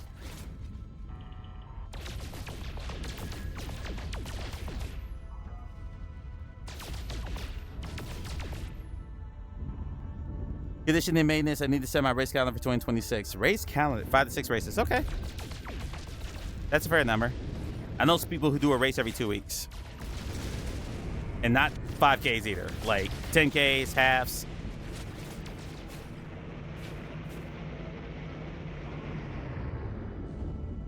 All right. All right, let's see what we got here. Let's see what we got here.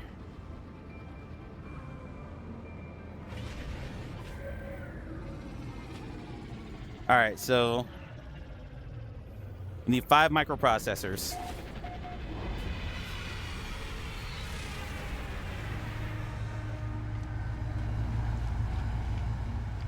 Remember with the force you did the race every 2 weeks. Why is that? Just because of the conditioning required to do that? Or does it cost money to enter those races, or?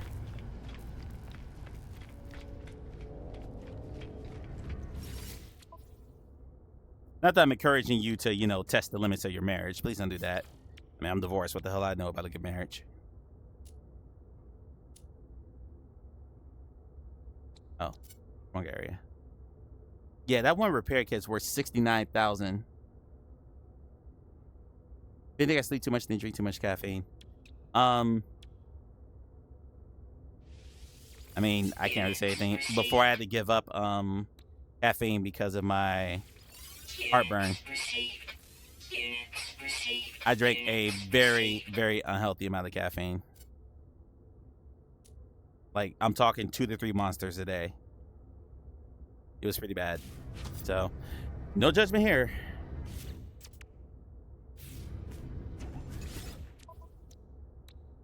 All right. Shit, 137. Wow, man, really?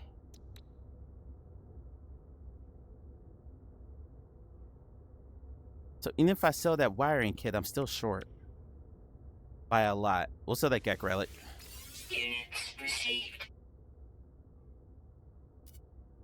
And I'll sell that repair kit. I'm probably gonna regret that later. Okay, I can afford it now. Okay. All right, and then we'll see what else they're gonna make me repair to get out of this damn system.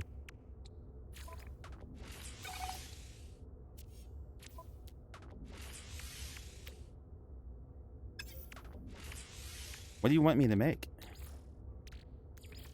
Technology recharge. Oh, you wanted me to... Okay, there we go. All right. What's in the system? Okay, we're done. Okay, okay, game. I will... Jesus. I will stall the damn module.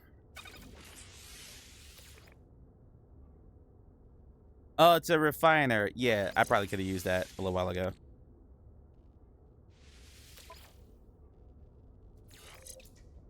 Where's my launch thruster?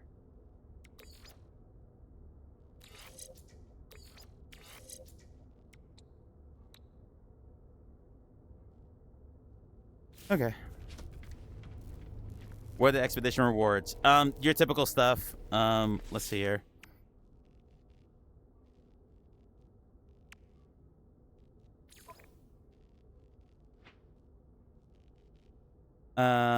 Let's prepackage Atlantic drive.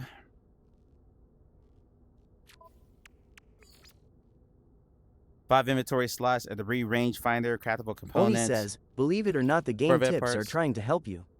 Mister, I'm worrying about presenting information to the payer. I know, there's just a lot on screen at once. I didn't mean to do that. So far, I'm only in phase 1, Magoo, to answer your question. The stabby one says, can I help you? No, absolutely not. I'll figure it out. Let me cook. The only real VR streamer says, I answered your question earlier, BTW. Grandma talked about several times. You know, she wants to support me, but too much training will take me away from the family. Yeah, and Clay, you're my homie, but I'm Team Carmen. I'm Team Carmen on that. Speaking of someone who's been on the that side of it, I'm bringing my own personal baggage to it. And I'm not the one who cares about, like, super HUD. This is a lot of HUD in this game, but I was just reacting to other people saying they don't want, like... says, it's a game thing rather than an expedition thing. Oni says, def check out the other phases. Sometimes you can clear out later stuff earlier. Yeah, I've seen that too. The only real VR streamer says, I'm Team Carmen too. Reach first rendezvous. Acquire the rangefinder. Well, the rangefinder is just by getting to the first rendezvous, so that will finish that one. And then I have to assemble a Corvette and search the lost rank of a Corvette. So this isn't that bad, honestly. Russ, go ahead. I give you permission. All right, warp to a new system. Let's see what this rendezvous point is. Now, Croy would have been through this in about 5 minutes, but Croy's played 11,000 bajillion hours in No Man's Sky and knows how to do everything very quickly. I still have to find my way sometimes, which is why I don't like a lot of backseating, because backseating is like, yeah, just do it this way. And like, that's something that I would like to learn for myself. Okay, so I got to jump 3 times. Okay, warp.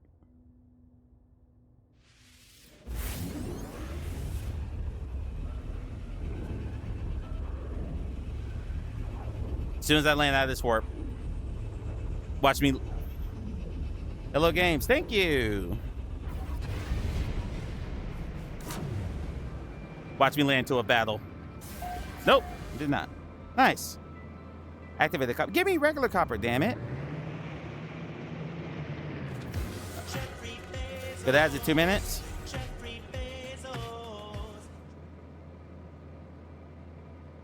The only real VR streamer says, when you say you were on the other side of this, what did you mean? Having a spouse that was not available because they were aggressively into the things they were into. And when the conversation finally happened, after I bottled it up, it got ugly very quickly. So better to head that stuff off early than later when it builds up and then there's animosity there. And I own that for not speaking up earlier. Russ, when I'm looking at my inventory. Okay. Oh, yeah, I know, Russ. I know. I don't have any supercharged spots, I don't think, yet.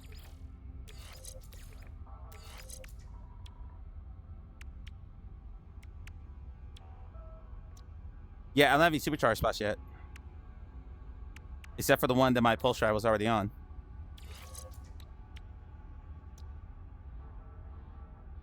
That's for my launch thruster. Okay, so let's move that to the launch thruster and put those together. Now I don't think I have any more upgrade modules. Hyperdrive. Yeah, all those are separate.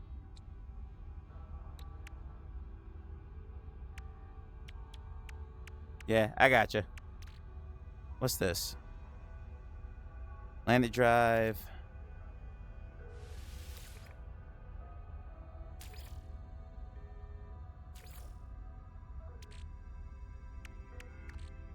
All right, I'll deal with that later. Okay. The stabby one says, well done, now the exosuit. I'll get there in a minute, Russ. All right. What's my next rendezvous point? Let's get to the rendezvous point, then I'll do that. Because right now, that's inconsequential to what I'm trying to do.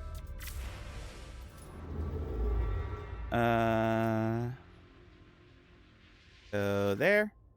Oh, good. One more jump after this. Perfect. I agree with you. What I'm trying to balance is making sure I stay super present. Whereas I'm trying to reach some personal goals as well. At the end of the day, I'm not willing to risk my family either. Yeah, I know. And that's a struggle. But I commend you for attempting to find that balance because not everyone's willing to do that. Like, that's love right there. And I have a whole lot of respect for you for that.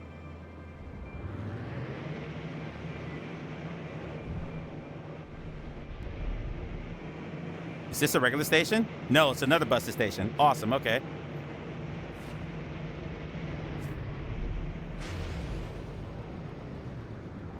All right, do I have enough fuel to get to the rendezvous point? I do. All right, we're gonna go ahead and jump in. We're in ads now. Now we are in ads. Atlantic drive required. Shit. That's why they gave me that Atlanta drive. That's why they gave me that Atlanta drive. Okay. All right. So now we need to put this in.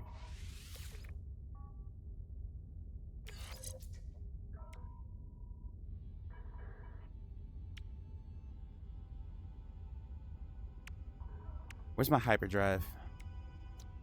Oh, it's on a hyperdrive. Okay. So now Thankfully, doesn't like I had to do anything to acquire that. There we go. Choo! You're in the net!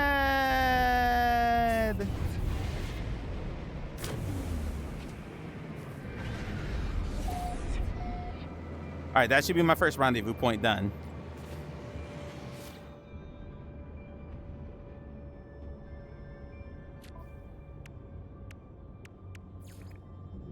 Wait, that's not the first rendezvous point? Oh, I gotta get to the station, okay. Wait, where's the rendezvous point? Ah, there it is. Tag and pulse. Pulsing it. Chew, have you started? Never mind, he's in an ad.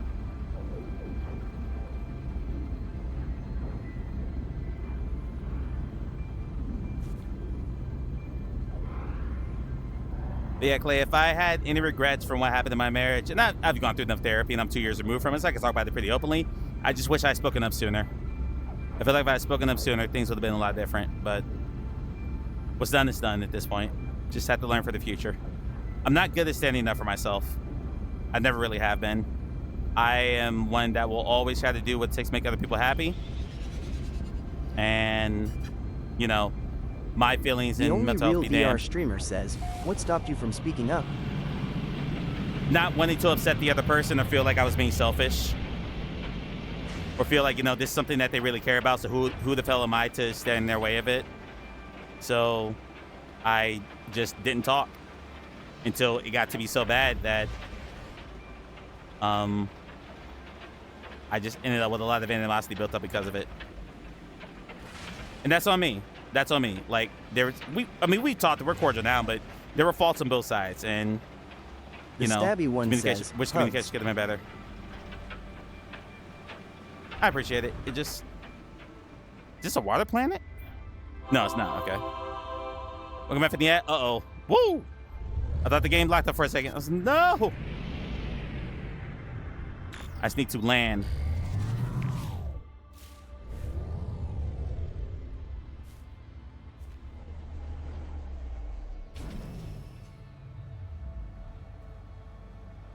Speed time, Mr. Magoo. Hey! No. Nah. They're another... Magoo and Mr. Magoo are like a couple of goals to me, too. A lot of respect for that marriage. Toxic protection falling. Okay.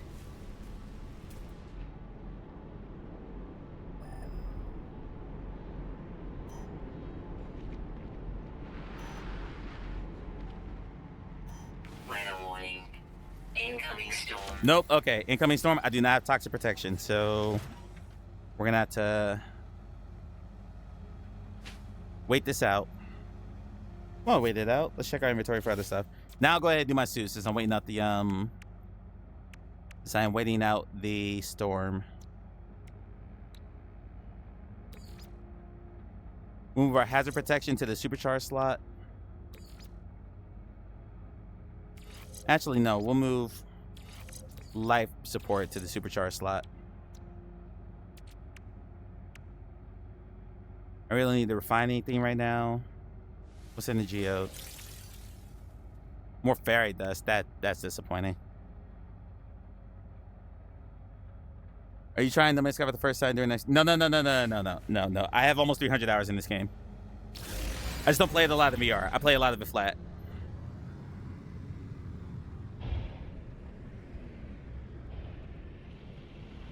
No, I'm not crazy.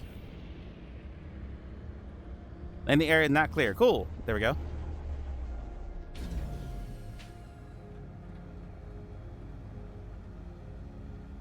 I gotta wait for this storm to pass. Nice to ensure that you're not a newbie. No. Nope, just the expedition started, so it kind of just wipes your save, basically, and starts you with the bare necessities. I got those bare necessities. Da. Okay, so lesson learned tonight. Haptic shoot is not fun when you are seated, because it vibrates your chair and it makes your head vibrate. It's giving me a bit of a headache. The lesson learned. Shit, I sold all my tritium. That's not good.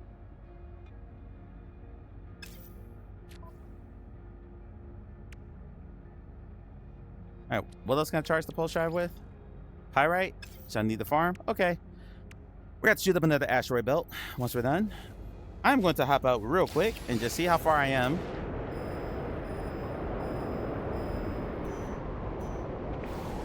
Nicely. Not bad. We'll wait for the storm to clear. And then, all right, Carrie, have a great night. Can you explain what the expedition is? An expedition is a series, it's basically a side quest. So when an expedition starts, you have all of these tasks you have to do. And there's 5 phases of tasks. Some of them are specific to a new mechanic in the game. Like for the last one, when they introduced a new type of ship, the entire expedition was built around you building that type of ship. So you started off in phase 1 with just building one that could just get you off the ground. And then you had to find the materials to be able to warp to another system. You had to find the materials to be able to give yourself weapons. And then you had to go get in a fight with a bunch of Sentinel and other spaceships to test your weapons and stuff like that. Look for the bare necessities. So that's the basic idea. It's just it's a series of small missions, and there's 5 phases to it. And some of them are simple tasks that you can do within the course of doing other things. But some of them are collectathon, some of them are travel based, some of them are crafting based. There's a bunch of different things you do over the course of that. Honestly, this is the only time I really play this game anymore. Because I have almost 300 hours in this game. So I've built several bases. I've played the entire campaign twice. And done the expeditions that open up new systems and stuff like that. So whenever there's a new expedition, I re-download the game, play through the expedition, see if there's any rewards I like that I want to kind of play around with. And if there aren't, I uninstall the game and wait for the next one. But similar to like roguelites and stuff like that, where they add new classes or new weapons or new cosmetics or whatever, you're like, okay, I gotta go in and grind and get all those again. That's sort of what the expedition is in No Man's Sky.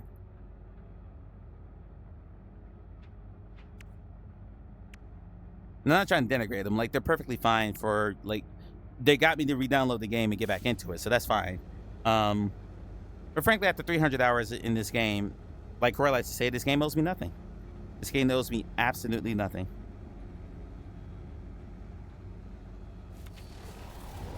All right, is the storm passed yet? Toxic monsoons.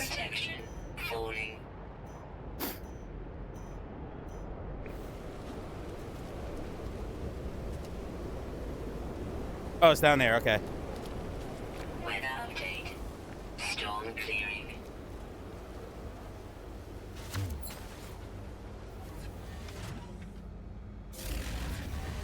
What upgrade module?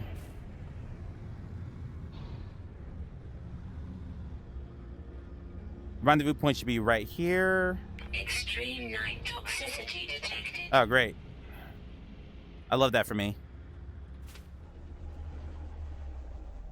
Okay, it should be here. Yep, there it is. Toxic protection falling. There we go. Desert terminal.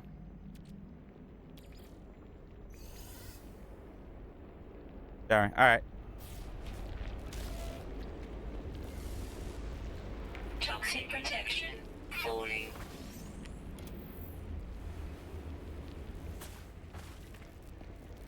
Toxic protection stabilizing. There we go. What upgrade module do I have?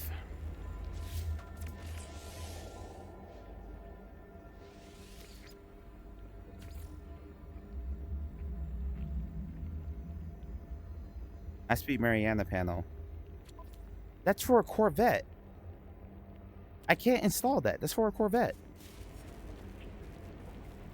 Disrupt the debris rangefinder to search for wrecks in space. Complete the timestamp 1 module to learn the blueprint. Okay. So we already checked in at our 1 check-in spot here. What's back here?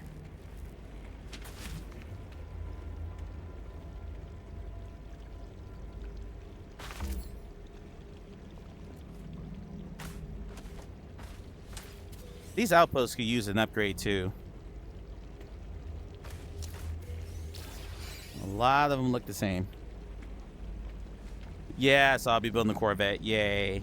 I'm so excited to build another Corvette for the second expedition in a row.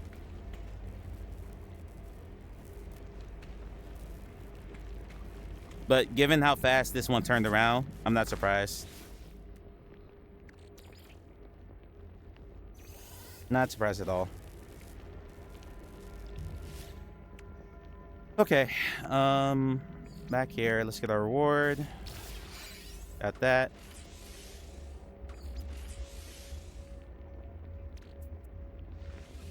Get the exosuit upgrade. Man,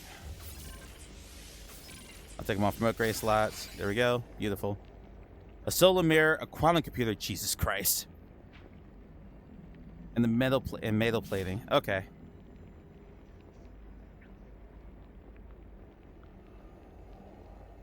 Okay.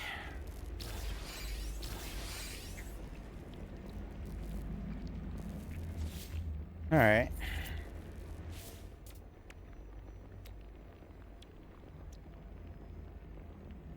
Metal plating. Okay. Metal plating we can do right now.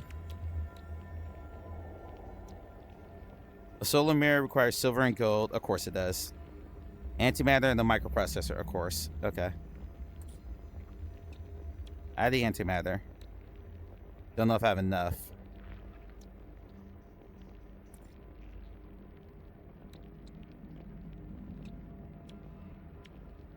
Okay, so I need one antimatter.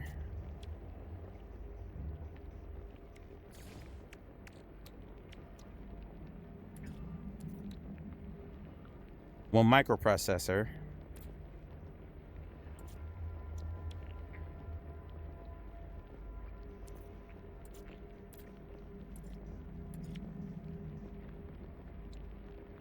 So I think I need one piece of carbon. I think I can do most of this.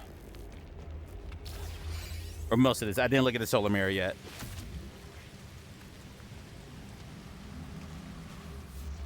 Toxic protection falling. Yeah, I know. What's over there?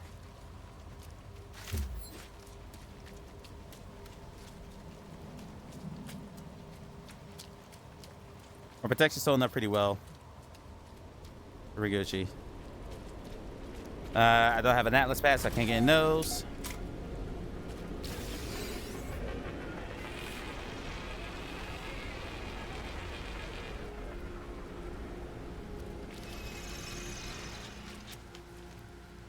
Is this a barren planet? Like, there's nothing here.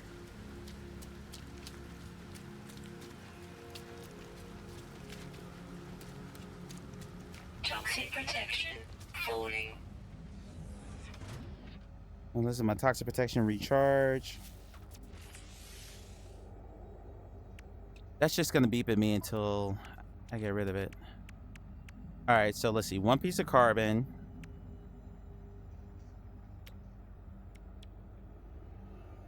Antimatter I already got.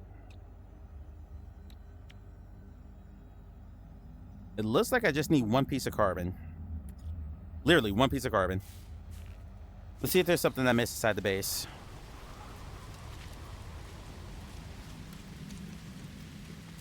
Toxic protection falling. Thank you, game. Carbon, carbon, carbon. Carbon, carbon, carbon. That was units. Weather warning. Incoming storm. Yay, another incoming storm. There's not a flora here, although that would just give me oxygen, not carbon.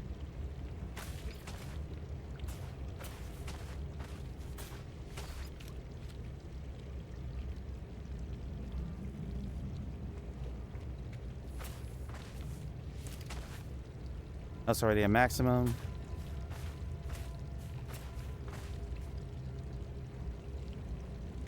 Aw.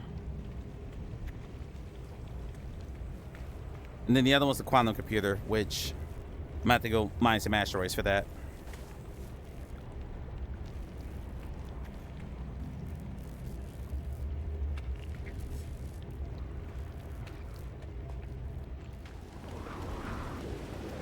Toxin protection falling. Yeah, that's fine. We're going to another planet.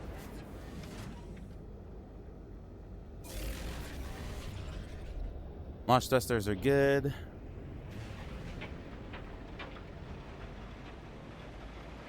Extreme toxicity detected.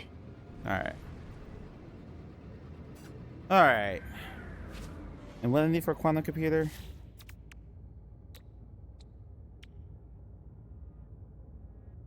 No, there's something else I need. A quantum computer. For the rangefinder, I need a quantum computer, a solar mirror. What do I need for a solar mirror?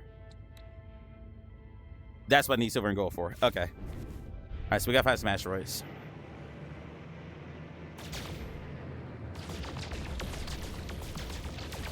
Then I can go to the space station to find carbon. Because the space station is abandoned, so there'll be some modules that have carbon in it. But now we're gonna mine some more asteroids.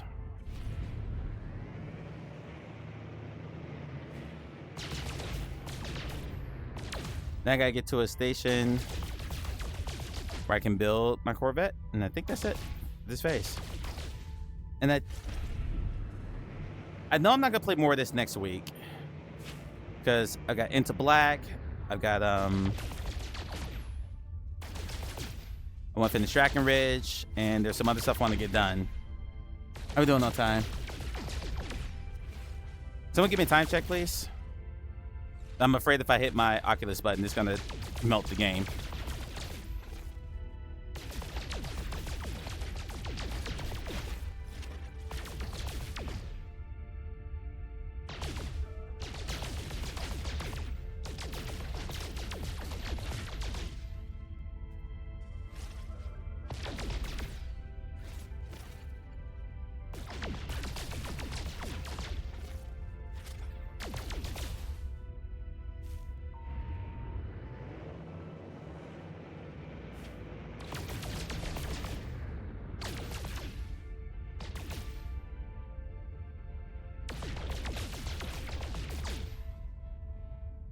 Wow, I missed all those shots.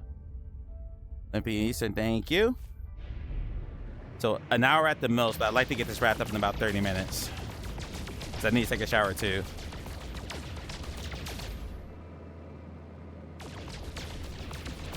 Yep, all this is gold. Nice. All this is gold.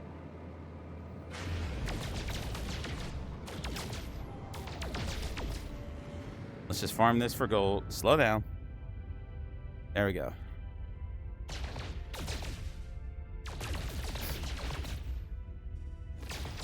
So I'll talk about the HUD being too much. It's this like persistently on my screen the whole time. And I know you can turn it off, but that turns off all the HUD. I don't want it to pop up like every 10 seconds, which is what it does now. That's what I mean by No Man's Sky in general, not necessarily in VR. Like I don't need to be reminded of my objective every 10 seconds. Mr. Callaman calls it respecting the intelligence of your player. I don't need it quite that idiot-proofed.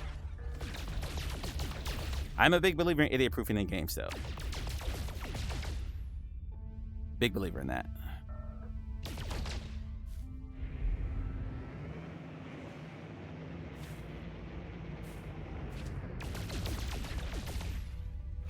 All right, let's check our...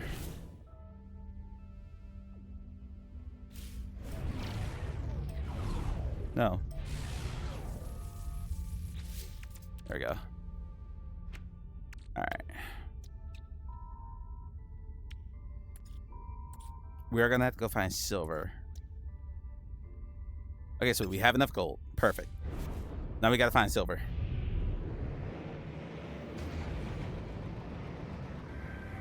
Then we go to the space station to get carbon, and we're good.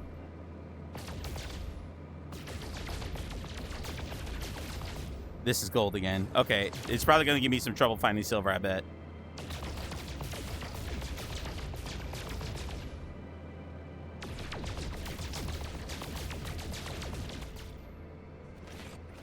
That's tritium.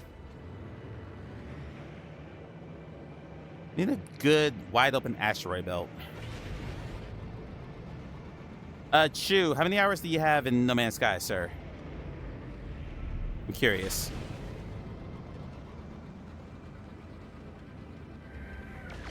And have you started this expedition yet? What is this? Come on. Silver, perfect. We will farm this one. If I can stop potatoing my shots.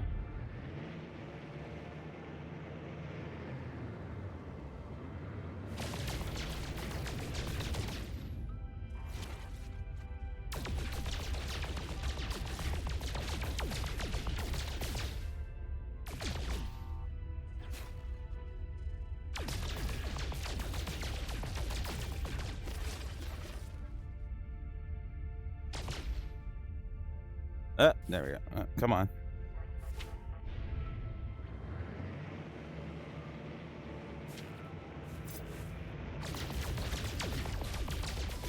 Yeah, like I know I had to get a debris rangefinder. I don't need to be consistently told that.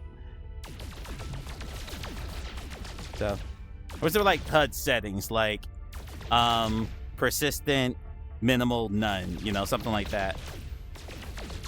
Or just change the timings of how often your pop-ups happen. That'd be pretty cool. That'd be nice. That'd be a nice quality of life feature.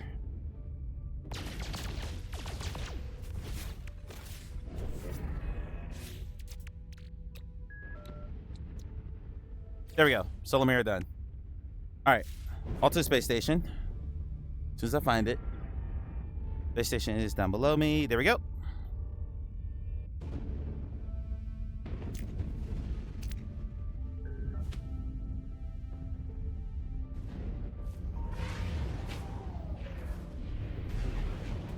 Yeah, I'm not arriving in 1 hour. Also, don't want to waste too much of my pulse there.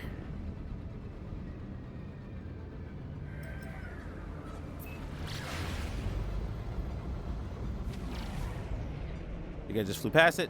Nope, I did not.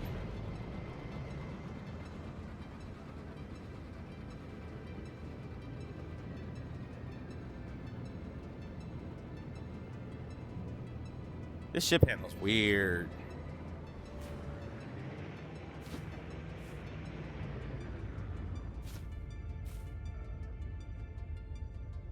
There we go.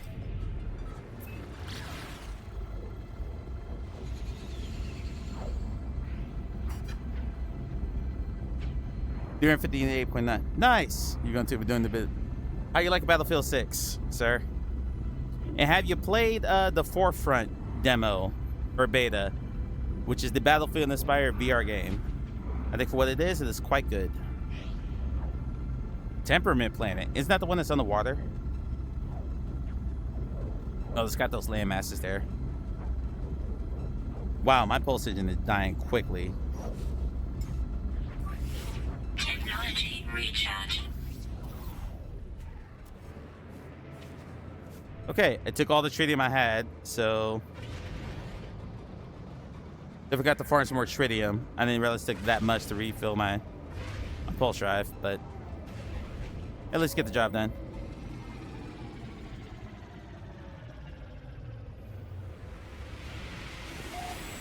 Will it let me build a Corvette in a dead space station too? That thing that happens? All right, let's start over here. Yeah, this tonight should put me over 280 by the time I finish this expedition, because I am very slow about doing expeditions.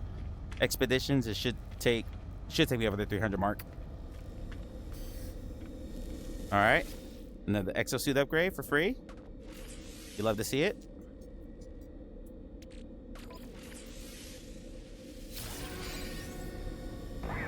Raiders detected. Guard! Attention alien army, we do have a raid incoming. I repeat, a raid incoming. Scorp, hi. How you doing, buddy? Raiders, welcome in. How we doing? That's a mining beam. Okay, I need carbon. Oh, it's behind the locked door. Son of a biscuit. Welcome, Raiders. How are we doing? My name is Michael Molison and I play VR. Tonight we're playing a little No Man's Sky. No Potato Sky, I'll call it, because we are in the middle of an expedition, which is a series of side quests to get you to re-engage with the game. If you're like me, you have hundreds of hours in it, and you have not, you need a reason to keep playing it. This is what expeditions can do for you. I'm a potato. Scorp, you weren't supposed to do that. That's not your job. Scorp, what were you playing tonight, buddy? I hope you had a wonderful stream. What were you playing, my friend? That is a locked door. There's carbon behind them doors. There's carbon in them there hills.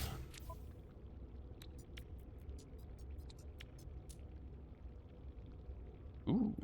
All right. I need that. Oh, this one sells copper. Okay, good to know. In case I needed that. Don't really have anything I want to sell.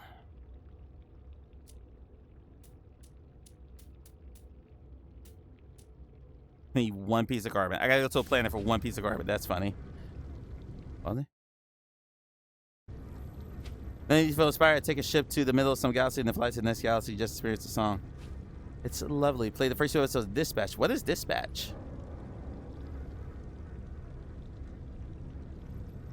I am curious what Dispatch is. Ugh. While that happens, we're gonna do a little wheel spin. I have a channel currency here called Pixels. Whatever this wheel lands on will be the number of pixels you get. Exclamation point pixels to learn more about the system and how you can spend them on the Live Open Mic Stream Store. I've added two new redeems over the course of this month. One of them is for me to do a top 10 list a la David Letterman, because I'm old. And the other one is for you to get your own interest sounder on this stream. That interest sounder is picked by me. Ha ha ha. Nah, I'm joking. It'll be something tasteful. Unless you're Scorp. Then it'll be mean, because Scorp's mean to me.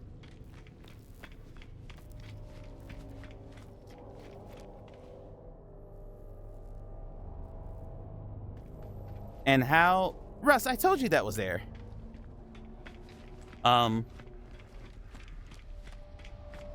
Scorp, how are you liking The Expanse? I never watched that show. I think it was you who told me the show was really good. I've had a chance to watch it yet. Okay, I've already been over here.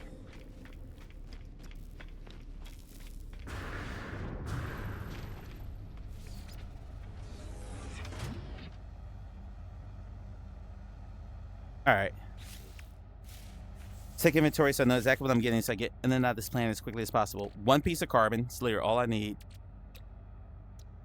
Rangefinder. One piece of carbon to make a carbon nanotube. I need a carbon nanotube to make a quantum computer. No. I need a carbon nanotube to make a microprocessor. To then make a quantum computer. To then make my debris finder. Jesus. One piece of carbon is all I need.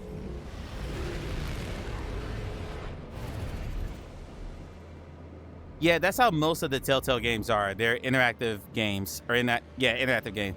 The Walking Dead one is terrific. The Walking Dead episode 1, that shit broke me, man. That completely broke me. I was bawling like a baby at the end of that one. And then,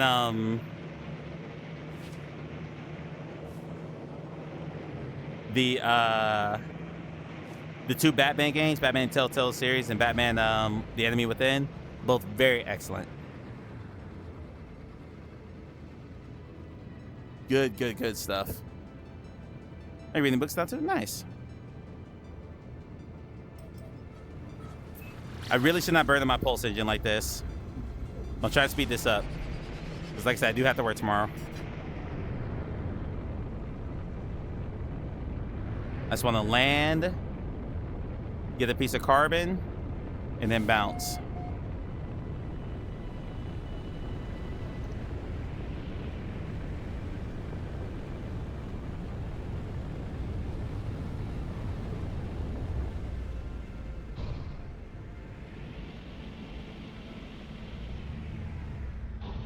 Anything I shoot here should give me carbon.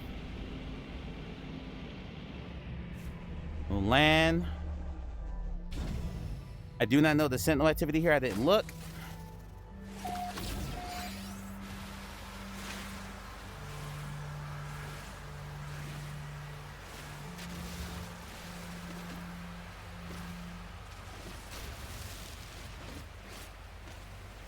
We'll get some carbon. We'll get a bit of carbon while we're here.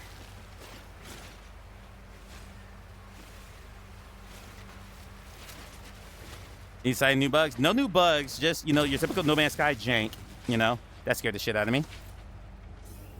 Yeah, it's your typical No Man's Sky jank. You know, nothing new there. I don't want the mining module. Oh, mining bee module. No, I want that.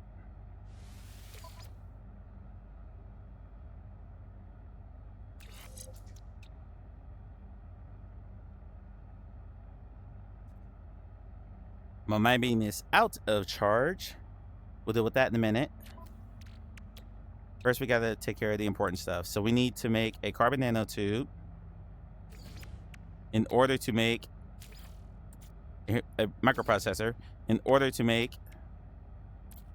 a quantum computer, in order to make a rangefinder,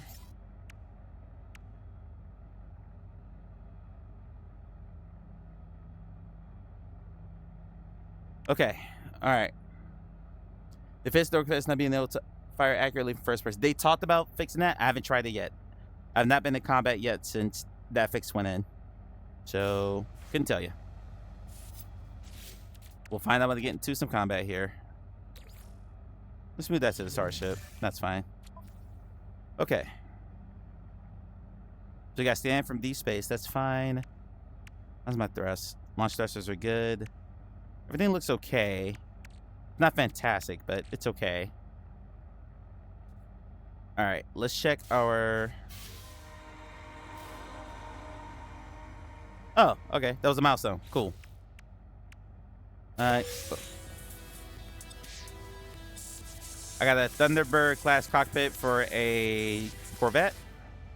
Oh, I got the whole base of modules pack, so I got like 3 modules. Okay. So my next step is to assemble a Corvette class spaceship and then search the records of a lost Corvette, which I have to do with my debris finder. So I think we're gonna wrap this up here soon. Door number, how's work proceeding on your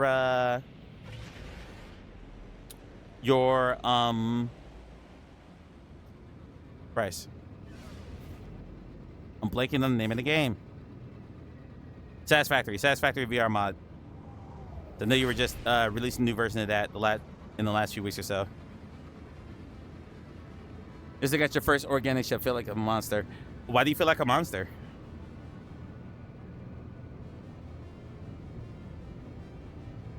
You know what?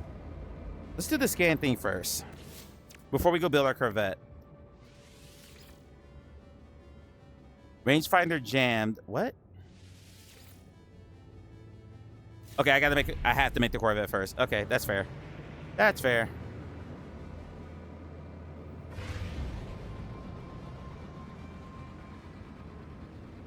All right, Clay, have a great night, buddy. I'm going to be heading off here pretty soon myself. Slow down a bit. It's pretty feature complete and stable. Nice. Nice. We got Croy back in there. Those streams with like you and Croy and Relax and whoever else, those were nice. Those are good times. I have like no interest in Satisfactory, but it's more like I talked about this before. I enjoy seeing passionate people talk about their passions. I think that's awesome. Even if it's something I'm not really interested in, I feel like I learn a lot more from someone who's speaking with a lot of like just passion and knowledge about a subject.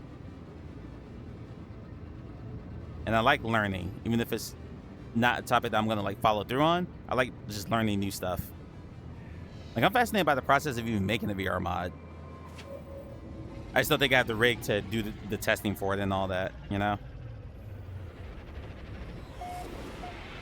Yes, I completed the Atlas and Artemis path. I created my own solar system and all that good stuff.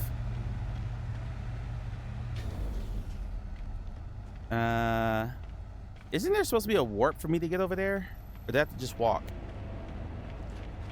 I guess I just walk. I don't have the 2-hop button thing. Okay. That's fine. Ah, gotcha. Okay. You see that, Russ? There's an Australian who actually sleeps. Jordan actually sleeps.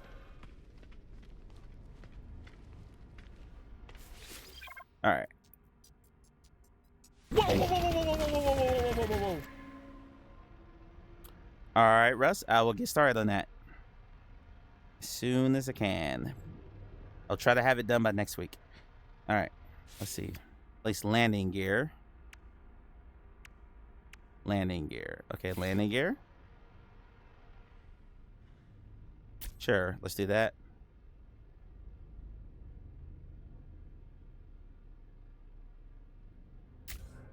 I'm about to build the jankiest module you'll ever see. There we go. Sure, let's put one there. Yep, it's gonna be the most basic looking Corvette you've ever seen, just to get the piece done.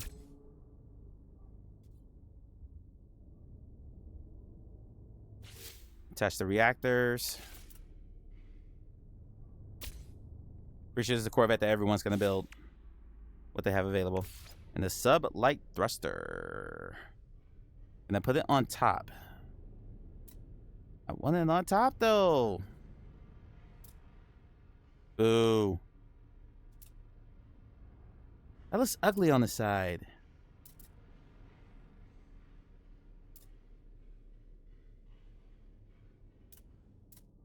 Thinking underneath it? No, it has to be on the side. Do I have 2 of them? I don't think I do. I think I just had the one. Oh, you're right. I do have 2. Okay. How do I flip? Rotate this A. There we go. All right, that works. All right. It looks basic as hell, but it's okay. Access ways on the back.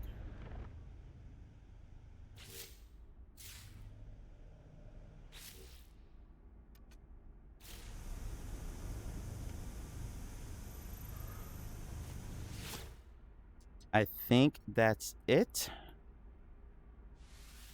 That should be enough for the basics.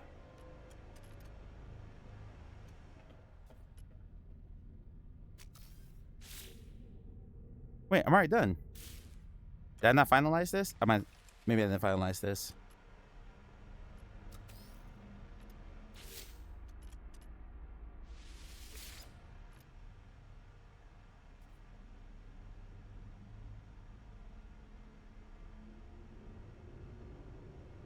Oh, weapons. I didn't put weapons on it. Okay. Where do I stick the weapons? Okay, that was a bad place to put that. So we're gonna move our reactor. Move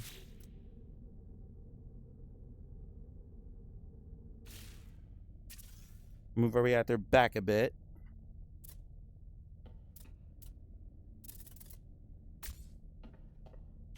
And then put the weapon system up front.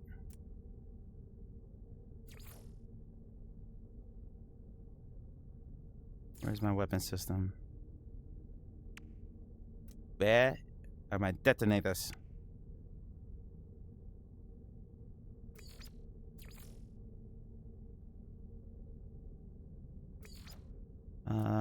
Yeah, I'm starting to fatigue, so fatigue's setting in nice and heavy.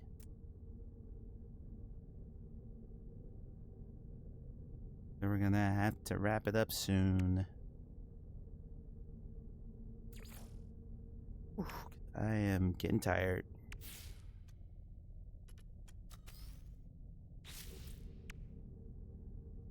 Where's my weapon system? It feels super jank still, but the snapping is a lot better, just from what limited pieces I've done so far. Where the hell is my weapon system? I just had it.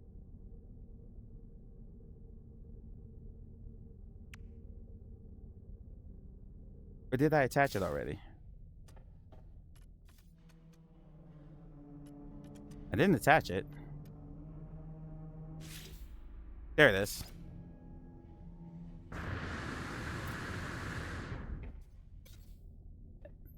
It just said I could build that there. Oh, I stuck it somewhere else, didn't I?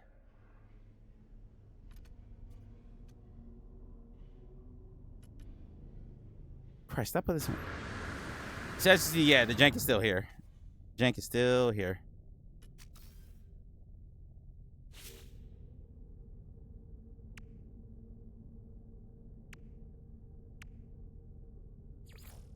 Dude, I literally just had one.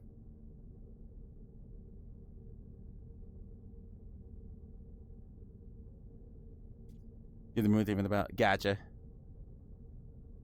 Yeah, I'll take a look. I'll take a look. I am fascinated by what other people can build because I am not a builder by any stretch. I am not artistically inclined, which is crazy when you think about the fact I'm trying to design my own game. But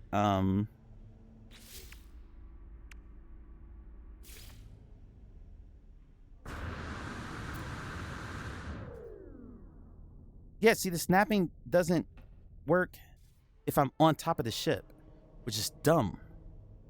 It's just dumb. There we go. Jesus.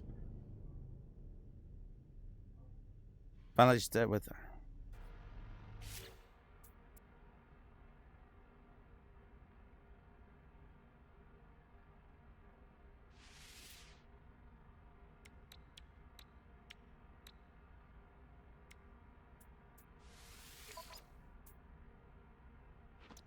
All right. I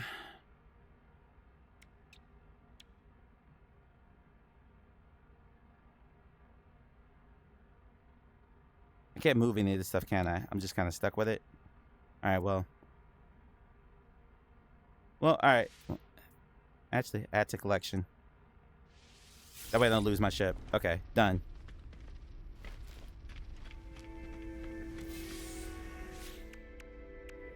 Get my reward. Gave me a refiner unit to put on my ship. Okay, game. I will absolutely install the inventory module. My God. Stick it there. Okay. Cool. Give me 2 thermal protections. We'll take it. Okay. All right. Now with that. Pretty sure I just lost all the inventory that was on my other ship. I can move that over later. Now.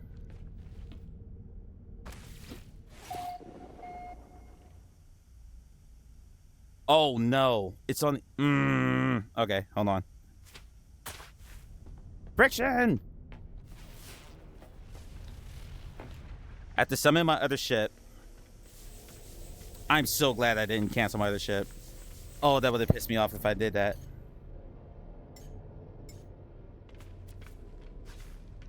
Okay.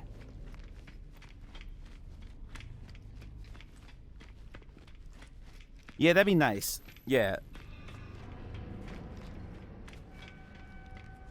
That would definitely be nice. Alright. Okay, so. Well, this sounds like the music you get from a freighter, which is not comforting. Okay, so we need to move you to the exosuit. You to the exosuit. Let's migrate all this stuff over.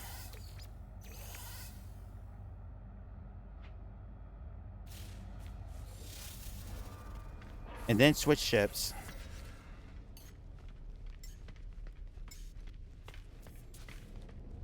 All right, and now I'll have everything I need to do this last piece.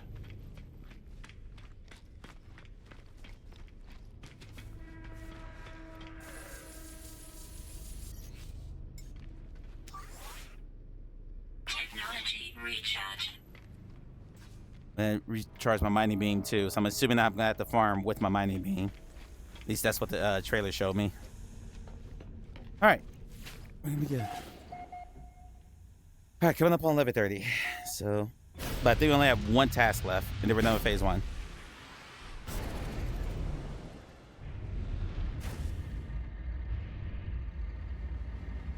All right, inventory, exosuit.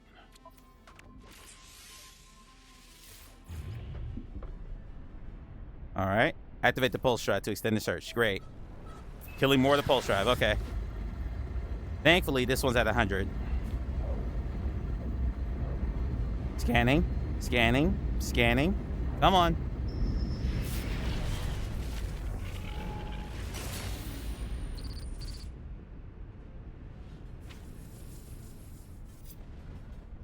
Leave the pilot seat from the quick menu.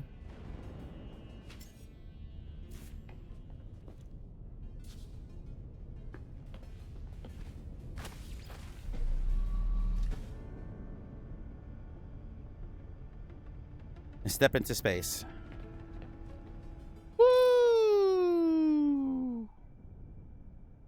Search the wreckage. I feel like I could be closer. Yeah, that's why they gave me the thermal protection. So I feel like I could be closer.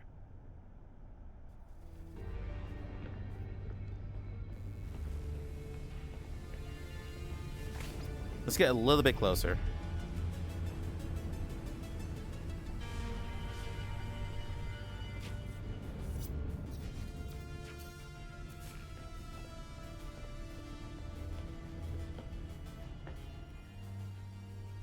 There we go. Activate the scanner to probe the wreckage. Probing it.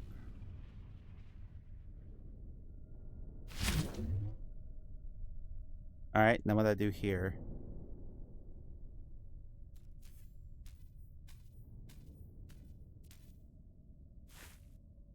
The log. Okay. This is the ship they mentioned in the description of the expedition, by the way. The fire ship Arcadia.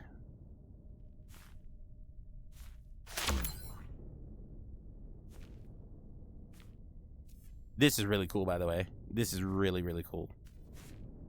How do I get that?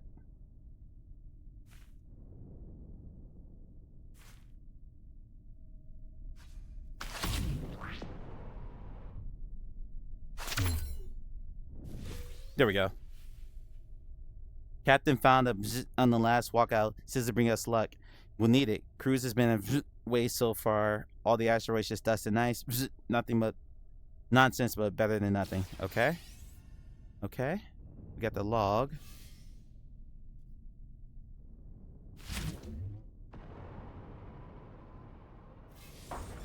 Component housing. Anything else on here worth doing?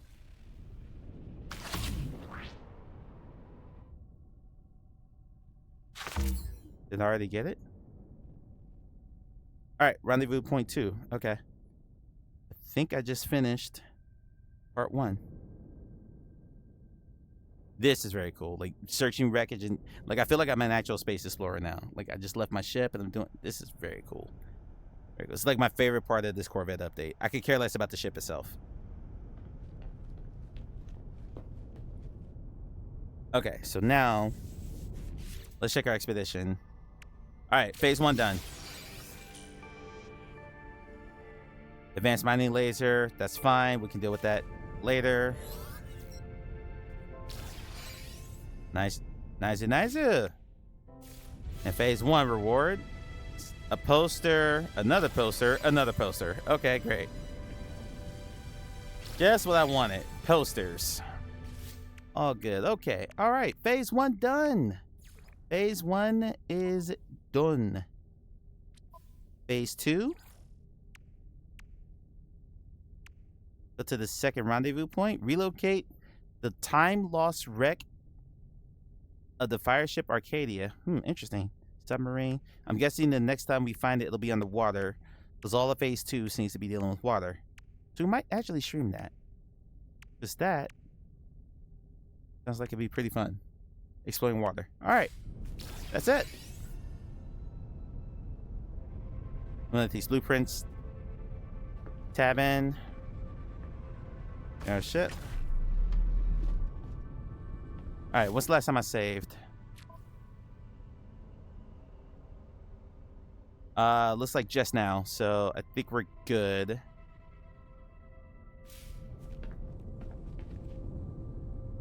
Okay. I wonder how far away the space station is.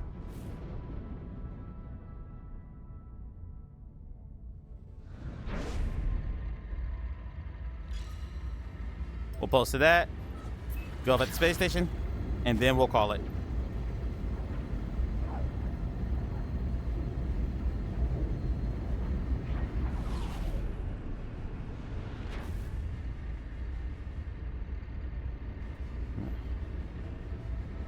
It's fun. I think I've hung exactly like 5 posters my entire No Man's Sky career. Not much of a poster guy.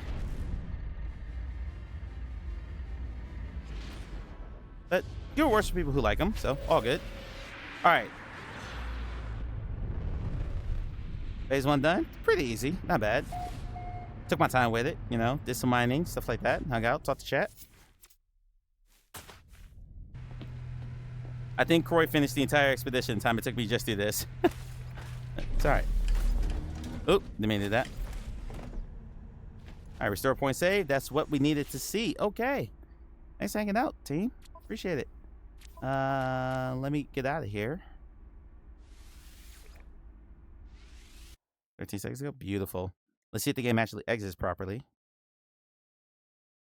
But sometimes it doesn't. It's like it did. All right. Perfect. Is it VR? Perfect. Okay, I'll come back to chat and we'll wrap it up. Be right back.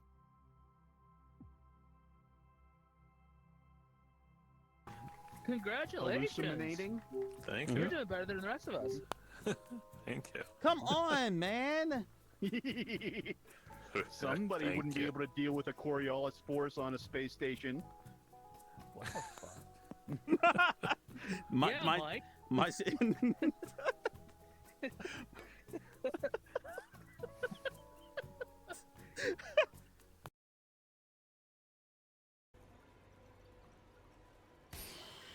Got him.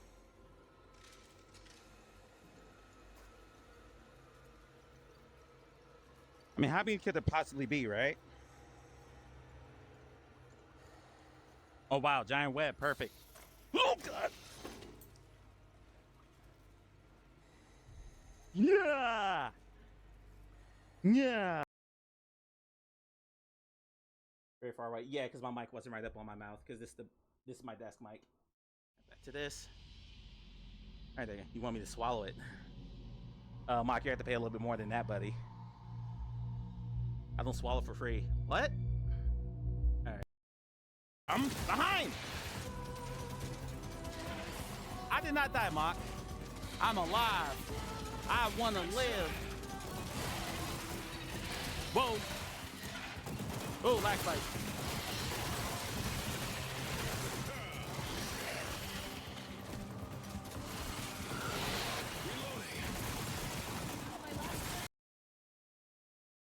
In the middle.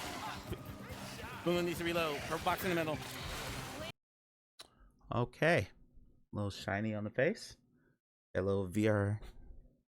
Got a little VR face going. Might have a little VR face going. Anyway, oop, that's on the wrong light setting. Wrong one. There we go. That's natural light.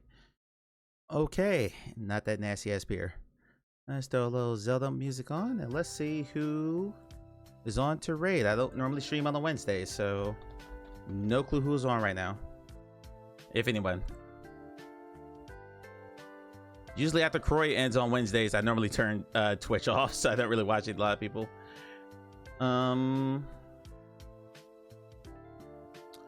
Chu, you said you're playing Battlefield 6, right?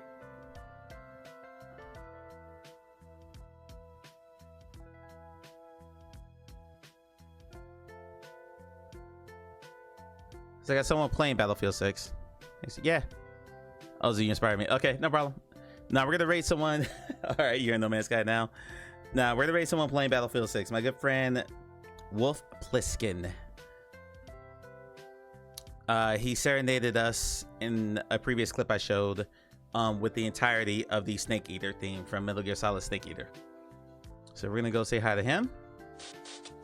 I'm just gonna get through the ads now to make sure he's not in followers only mode, but I don't think he is. He never really has been.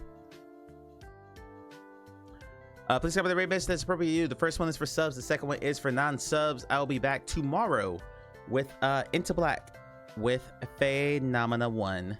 It's gonna be a good time. So then, thank you very much for hanging out on this chill night. Thank you for indulging all the yapping I did earlier about my existential crisis in VR, storytelling, early access, all that stuff. The insane amount of games that come out next month is gonna be nuts. Rip my wallet. I'll see you guys on Wednesday. Hope I spelled that right. Yep, I spelled it right. Cool.